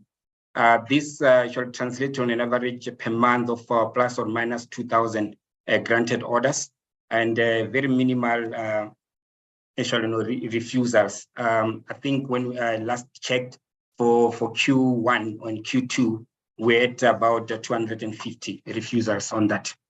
Then over at the Q1 and Q2, we had over 90% of hearings, but on average, looking at since the pandemic, the COVID pandemic era, I could say about 70%, 97% rather, of our online hearings have taken place successfully. So, in doing so, we were able to save cost, because sometimes it meant that tribunal members had to travel to the office or travel to the space that each of them might be adjudicating, or rather sitting and listening to the parties, as well as accommodation. Therefore, we saw a very significant cost savings by going online. And I have to say that the NCT pre-COVID era, we were sort of ready. So hence we didn't really find this a problem in transitioning to online, adjudication as well as hearings. Other key development that we would like to also, announce is also the mobile app. This is actually we're expanding, the reach of our case management system through our mobile app. This whereby filers can submit applications and get updates via their mobile phones. This particular mobile app will be on a pilot or will be piloted as from the 1st of April, and probably it will be in a full production sometime mid-year.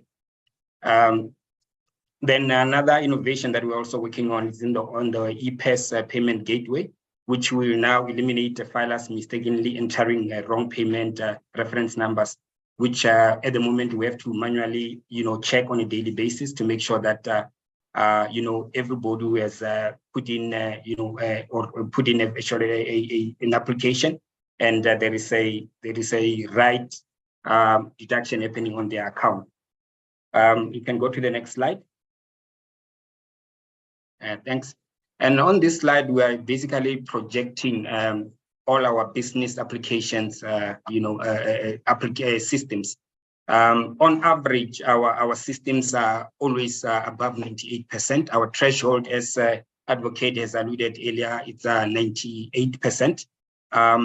In all our systems, we managed to reach that.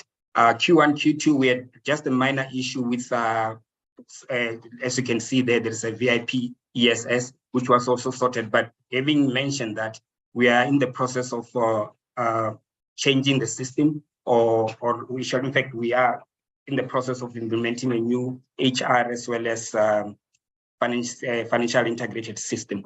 But what is more important is looking at the uptime of our case management system, which has been standing at 99.53 for Q1 and Q2. And this is important because our plan is, or what our strategy is, that we want to see more e-filers using the system, and eventually everybody going into adopting the digital way of doing things. Thanks. I think my presentation will end here, and through you, Chairperson, I will hand over to our CFO. Slides. Good morning.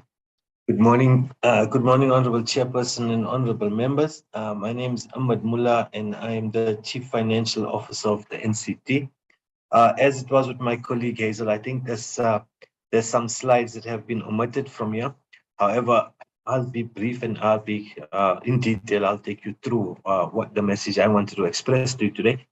Firstly, during the second quarter of the 22-23 financial year, the NCT received our 10th successive clean audit. The basis for the same, or the reasons we were able to achieve the same, was due to strict adherence to our policies and procedures. Also due to skilled and motivated staff that applies the policies and procedures, and highly skilled core management team that controls the processes. Okay, this clean audit status will be maintained by maintaining and enhancing the internal control systems. Okay, Chairperson, at the revenue, from a revenue perspective, we've been allocated a grant of 54.7 million for the 22-23 financial year. The grant was received to us in 2 tranches, one in April 2022 and the balance in October 2022. So what the DTI has committed to allocate to us, that we have received all of it. Other income, we earn through filing fees, service fees.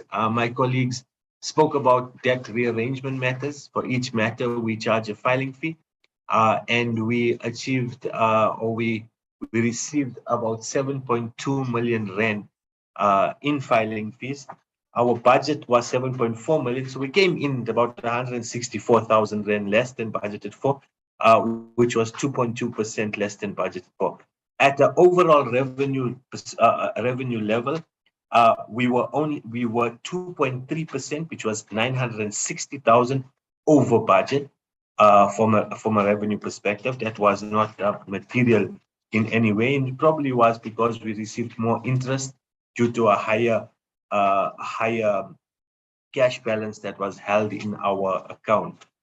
From an expenditure perspective, the National Consumer Tribunal incurred underspending in the employee cost area that amounted to 4.7 million.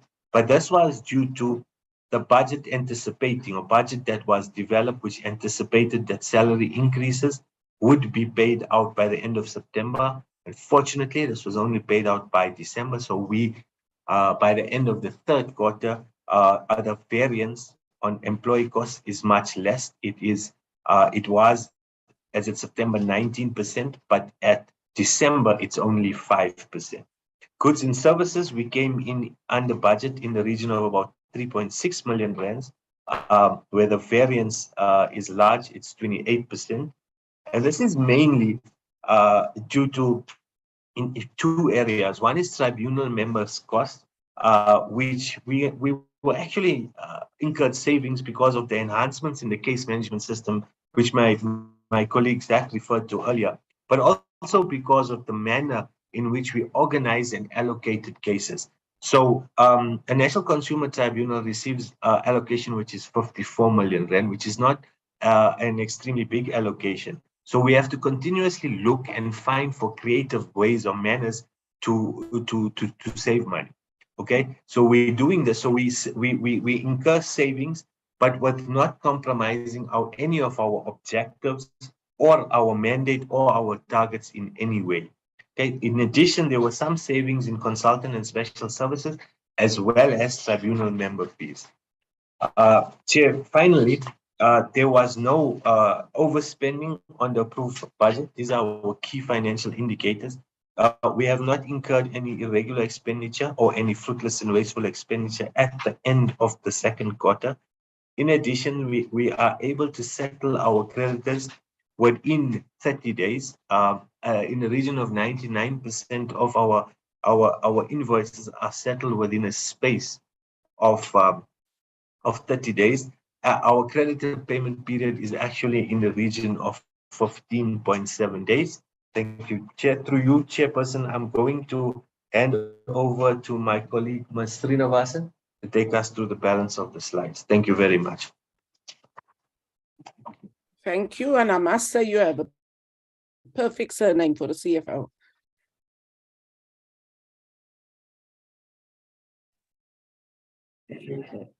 Okay. Thank you, Madam Chair. If we may move to the next slide, please. So this slide basically covers the progress against the ministerial priorities. In the main, it's in relation to our youth employment and development. As indicated earlier in the pre-populated scorecard, the target for the year is 8 interns, and we are on track to meeting this target before the end of this financial year. The second one are equally covered in terms of our commitment to the broader SA transformation agenda, where we have developed and implemented an implementation plan that's aligned to the specialized scorecard against which we are measured. Can we go to the next slide, please? In terms of media coverage, during Q1, there was one article that the NCT featured in, and basically the article covered the issues around the NCT's punitive actions against unscrupulous lenders who have been and continue to take advantage of poor South Africans. And in terms of this, the NCT shows a number of cases that's resulting in deregistrations and fines that go up to 1 million rand. Again, this equally demonstrates the impact that the work of the NCT through its adjudication is having on the lives of the South African citizens. During Q2, there was no media coverage. If we may go through to the next slide, please. On strategic engagements, we had a total of 31 engagements for Q1 and Q2. We held sessions with our debt counselors and basically exposed them through the case management system. The intention, as indicated by the acting CIO, is that we want to cast the net as wide as possible and ensure accessibility to the respective consumers and stakeholders. If we go then to page 32, sorry, apologies, in different slides. Yes, key challenges, thank you. In terms of our key challenges, the first element, which we've titled financial constraints, has a direct impact with a critical component of our human capital. The tribunal continues to face challenges of resignations in some of our key or critical positions. And what has been established from the data analysis of our exit interviews, in the main, the reason for these exits is the lack of benefits, employee benefits in the form of medical aid and or pension fund. The bottom line is when the NCT came into being, it was established on a total cost to company basis. However, over the years, employees have raised this as a challenge and an issue, and some of the members that we have lost was purely because they were able to obtain employment, alternative employment, where these benefits were being offered to them. We are currently reviewing the possibility of what could be done to address the situation. However, we do find ourselves still limited due to the constrained budgets within which we operate. The second issue that we faced as a challenge was the sourcing and implementation of our HR and finance systems. What transpired here was there was a procurement process that ensued. The tender was concluded and issued. The award was issued to the winning bidder. Post the issue and at the onset of the kickoff process, the winning bidder came through to say that they basically incorrectly quoted, and they wanted to up the amount that was provided during the tender submission. We were unable to accommodate that. The entire process was nullified, which meant we had to get back to the drawing board. Safe to say, honorable members, that this issue has been resolved, and as indicated by the acting CIO, in the future reports, you will see that this has been finalized and the project has kicked off. If we can go through to the next slide, please. Regarding collaboration.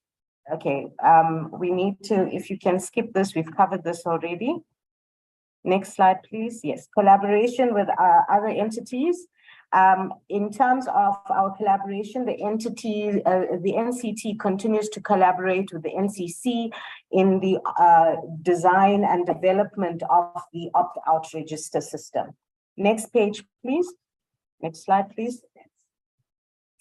On the issue of on the compliance aspect, the NCT ensures compliance with relevant and applicable legislation and regulations, and this we are able to achieve as well with the automated compliance monitoring system that we have in place, which is known as Exclaim. Through this process, there are specific checklists that are completed via Exclaim, and it then culminates into quarterly compliance reports that are generated and tabled at the Audit and Risk Committee meetings. We are pleased to confirm that the NCT has complied with its requirements, with the requirements stipulated in its shareholders, in the shareholder compact for the reporting period, as well as the PMFA and regulations. Next slide, please. We just confirmed that all judgments of the NCT are published on our website, and we're also in a partnership with SAFRI, and they equally publish our judgments on their site. The next slide contains the standard information on our contact details and postal and physical address, our operating hours. Madam Chair, that brings us to the end of the NCT presentation. All right. Thank you, Madam Chair. Thank you. Chairperson, is there any concluding remarks before I open up to the members? Not at this stage, thank you, Honourable Chairperson. Okay. Members, can I take your hands for discussion on this presentation, please?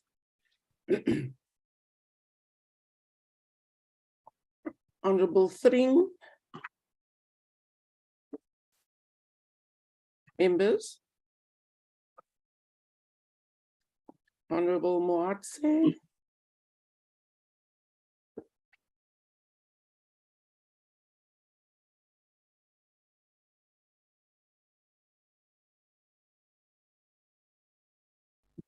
Okay, Honourable Thring, you can kick off. Maybe other members will join. Thank you, Chair. Chair, I think firstly one needs to appreciate the fight rights of consumers against unscrupulous business dealers. So just wanted to put that out there at the start. My sense, however, Chair, is that the target for youth employment or youth uptake, I think is a target of 8. It's a fairly low target. However, I think that in the light of the overall structural position of the tribunal, that particular target is appreciated, although albeit quite a low one of just 8. The concern is with regards to the one of the targets not met being the dialogue with African counterparts, and I think that it's not acceptable, particularly with the existence of virtual meetings that could be held, and also the innovation that was shown by the tribunal during the lockdown period. So what is going to be done in the next 2 quarters to catch up, and I think that has to be something that must be prioritized. Comment also, Chair, that I think a 63% on achieved objectives is mediocre. And while one understands that this is also for quarters 1 and 2, we hope to see an uptick in the next 2 quarters with a fairly mediocre 63% of the objectives achieved. I think from the ACDP's perspective, we also appreciate the turnaround time with the debt rearrangement agreements.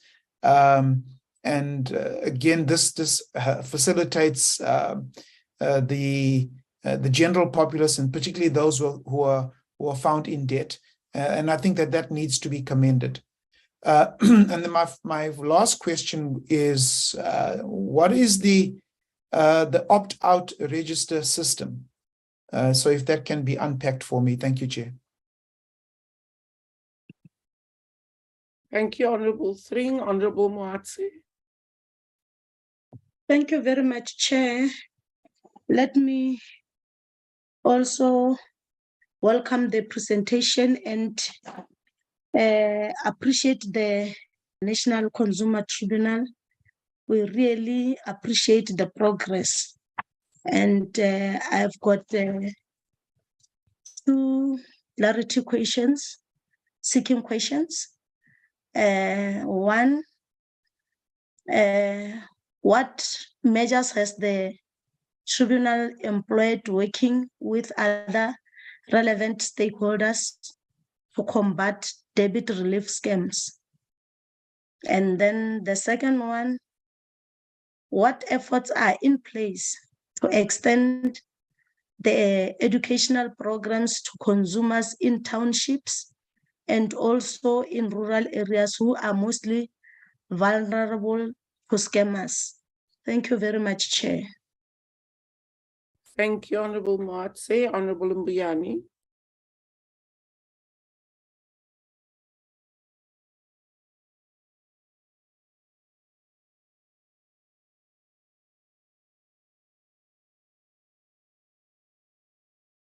Is Honorable Mbuyane still on the platform, Committee Secretary? I'm just checking, Chair. Thank you very much, Chairperson, for the opportunity. Yeah, my network is very bad here. Okay. Proceed. Yeah. Okay. I just wanted to check when the issues raised by the NCT on the basis of noting that the Commission has an annual target of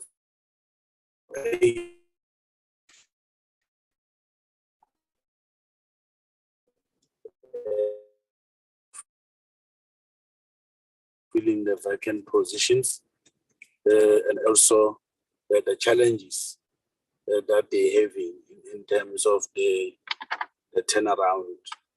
Because really, if you have a turnaround strategy, that means you have to have more workforces that will assist to implement your strategy.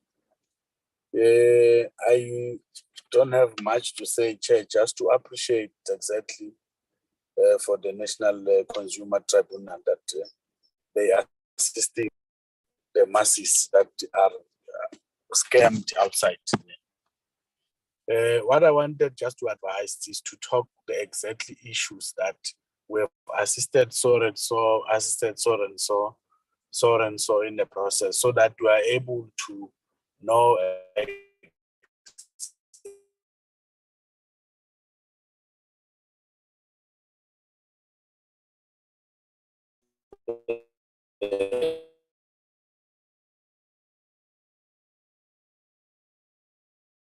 Honorable Mbuyane, those are your the line issues is that I very wanted. bad. I'm not quite sure whether the members got your questions, because your line is very bad, but maybe it's on my side. So let me hand over to Chair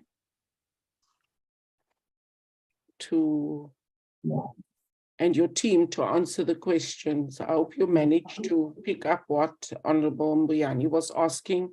Otherwise, Honorable Mbuyane, I'm asking you to just record it in the chat so that we can answer. Over to you, Chairperson. Yeah. Chair, we did battle a bit, and we're happy to read them in the chat, and then we'll try and deal with them. We're happy to do that. Okay. Can I just hand back to you to manage the responses? Yes, indeed. Thank you very much. I'm going to begin with Advocate Srinivasan. Please, sorry. Thank you, Chair. In terms of the, I think we've taken note of the comments regarding the interns, and we will definitely review that as we progress along. With regards to the comments and the aspects around our dialogue, the Africa footprint and the Africa dialogue, I think there's two elements to this. The one element in terms of our pre-populated scorecard is that we are expected or required to be participating in a structure called Africa Dialogue. For some reason, there were no, unfortunately, the dialogue did not schedule any sessions in Q1 and Q2. That, however, has been addressed, and in subsequent quarters, we will provide updated information. Equally, there has been various other initiatives that the NCT has been involved in to expand on this particular output that is required. So definitely, honorable members, you will see an improvement in the coming quarterly reports. On the issue, on the next issue that was raised by the honorable member was regarding the issue of what measures the NCT is employing with other stakeholders to combat scams. I'm going to leave that to the executive chair to respond, but while I'm still on the platform, the element that I would address is in terms of the education programs that we are working on. We have got quite a detailed communications plan that we're going to be rolling out in the new financial year. We've already put in motion and set in place the projects and target dates. We are going to be partnering with various radio stations. We are intending on doing roadshows to respective communities, especially where we are finding from a stats perspective, where we're seeing an increase of vulnerable citizens. And yes, the intention is to go out to rural areas and to various other townships. In addition, we envisage and anticipate that we will, in certain instances, with the rural communities and in certain aspects, we will have to equally be working through the respective chiefs in those areas. So we do have a plan in place, which is being transitioned into motion at this point in time. And equally, to be able to ensure that people are aware of the NCT and the work that the NCT does, and from an education perspective, there's also been scheduled there's going to be a detailed interview with Wendy Nola that is being scheduled with the executive chairperson. So equally, that's another platform that we're going to be using to ensure that we, from an education perspective, that we get to the targeted audiences that we intend to. Madam Chair, through you, I'll now hand over to the executive chair to discuss, because there's equally some other elements that he'll touch on some of the aspects that I would not have captured, and he'll address the issues of the measures in place to combat scams. Thank you, Madam Chair. Thank you, Chairperson.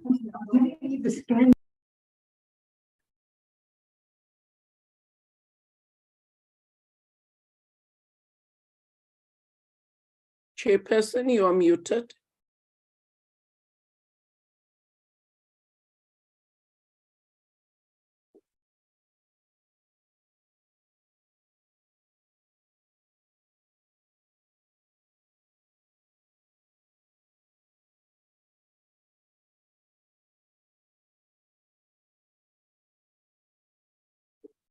We cannot hear the executive chairperson. No. Okay, there we go. There we go. You can hear me now, Chairperson. Yes, I can. Chair, I would just like to add one or two comments to Visante's comments. Is that we do take African dialogue very, very seriously. So much so that we've at a recent meeting of the DTI quarterly cluster group, we did some detailed research into the missing pieces in the jigsaw of the global cross-border and e-transactions puzzle. And the backdrop to that was the African Continental Free Trade Area Agreement. It threw up some very interesting challenges. but also a great deal of possibilities. In terms of our operating into Africa, in terms of cross-border transactions, obviously there we're governed by international law. We looked at possible contractual clauses that perhaps could be put into a contract. But ultimately, we're dealing with the issue of sovereignty. And, we live in a global village, and certainly if people are buying things on Google and they're doing so through the United States of America and elsewhere, often that, the jurisdiction is then cited in the Americas and in the European areas. But that's it doesn't mean to say that the tribunal wouldn't be able to hear those cases. We would always seek to extend our jurisdiction where we can, but clearly governed by our own particular legislation and South Africa's international treaties and so forth. So we are looking into the future in a very, very deep and considered way. And, ultimately we are an adjudicative body. We're bound by facts, we're bound by the law, we're bound by the evidence. So we do have limitations, because we clearly also need to guard our independence as an adjudicative body.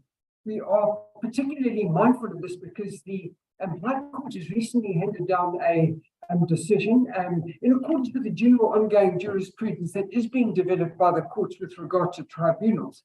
And that very simply is this, is that where there are tribunals such as the National Consumer Tribunal, parties are not to rush off to the High Courts to obtain relief there. They have to come to the National Consumer Tribunal first. Now, from our point of view, this is important. We think it's the right decision, because the National Credit Act, the National Consumer Commissions are good democratic legislation that were introduced in the new democratic South Africa. And it was clearly Parliament's intention, just given the background to legal costs and so forth, to set up more user-friendly bodies such as the NCT to deal with matters. And so, without going into too many issues around appeal and review, what it does simply say, by and large, is that if the procedure followed in the National Consumer Tribunal is correct, generally the case are likely to be upheld by the by the High Court. And so clearly what the High Courts are saying is that that there are consumer issues and unsecured lending credit issues, that these matters are to start with the tribunal. And so clearly in education and things that we do there, we must do it in a carefully considered way, with a commitment to it, in such a way that we enhance the status of the NCT and not bring it into disrepute. I'd like to stop at that point and then just invite Ms. Alwa to continue and to respond with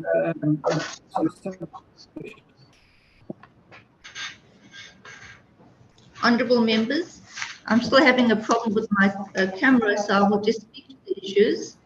With regard to the issue of the scams, a lot of the cases that the tribunal receives comes through the National Consumer Commission and the National Credit Regulator in terms of what they pick up in the environment and what's happening in the consumer arena. However, if there's any information that comes through to the tribunal via cases that we are adjudicating on, we rely on Section 15J of the National Credit Act, which allows us to raise these issues with the regulator for any further investigation. On the issue raised by Honourable Yane, in terms of how do we convey the message about our cases and the impact we have, so the tribunal, in terms of this presentation, we gave you examples of the summary of the cases we dealt with, what has been the audits of the tribunal, and how they've impacted the lives of consumers. This is something that we will continue to write up, and I think it's a good avenue to share what we're doing by radio shows that I know the chairperson is looking at conducting, and to have some of them put up on our website. So thank you for those questions. Yes. I'm then going to turn to our acting chief information officer. Thank you. Thank you, Chair. There was a question on what is opt-out registry. Basically, according to Section 11. Can you just switch off the other together with registry 43G? The regulations gathered in terms of 120. Basically, it was contemplate rather the establishment of an opt-out registry. Can you please switch off the mics of the other devices in your environment and start afresh, because we couldn't hear you through all the echoes. Please start afresh. Just want to check everybody off. Thank you. Okay, so yeah, as I was just explaining what opt-out registry is, the National Consumer Commission is the one that is spearheading the project. Basically, this is the project that will allow, or a system that will allow, what we call this, clients not receiving marketing, how do I put this one? Consumers not receiving. Yeah, consumers not to receive direct marketing, basically, so that a consumer is able to opt out of such. The database has been in the making for the past 3 years or so, and all consumers can now preemptively block all forms of communication from direct marketing. However, the challenge would be to make sure that the companies clean their direct marketing databases against the registry. So, which is where now the status is at. From the last information that we received from the NCC, there were about 375,000 consumers who have signed up for this particular or opt-out registry system. Thank you. Thank you, Chair. Anything else? Thank you, Chairperson. Can you just switch off the other mics, please? Thank you. Chairperson, may proceed. Chair, I was saying that I believe that we've dealt with all the questions that were put to us. Thank you very much, Chair. So that concludes our interaction for today. We note that you have performed well over the 2 quarters that we have reviewed, the first and second quarter of last year, and we hope that you will continue the good work and continue on that trajectory. We also note that you articulated your financial constraints. So I think going forward, if we could get a report on how you plan to overcome, what is your thinking going forward on your financial constraints as a tribunal.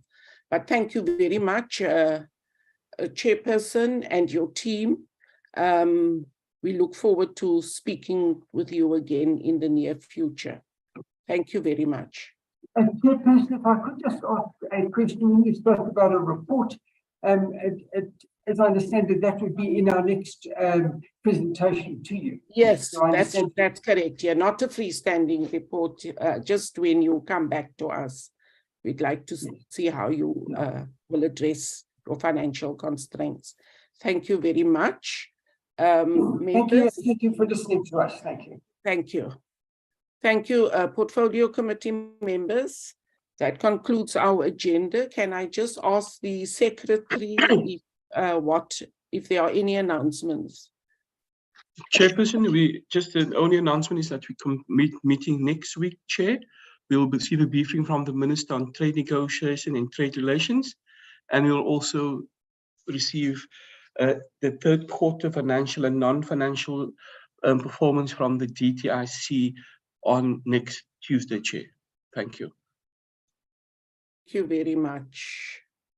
Thank you very much, members. Yes, Honourable Chair, my Singh. apologies. Yes. Chair, this I may have missed it yesterday, but I just wanted to check whether the study tour, the scheduled date is still as is, just to assist with planning if it is still going to take place. Okay, the matter is with the Honourable Frolic at the moment.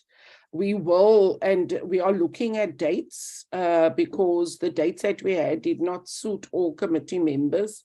So we are, and there are other factors. So we will just, I think, give us until Tuesday, Honourable Thring, and then we will communicate what the final Thank you, Chair. dates are. We do realize that members need to sort out their diaries. Thank you very much. Thank you, Chair. Thank you. Goodbye, everyone. All right. Thank you, Chair. Thank you.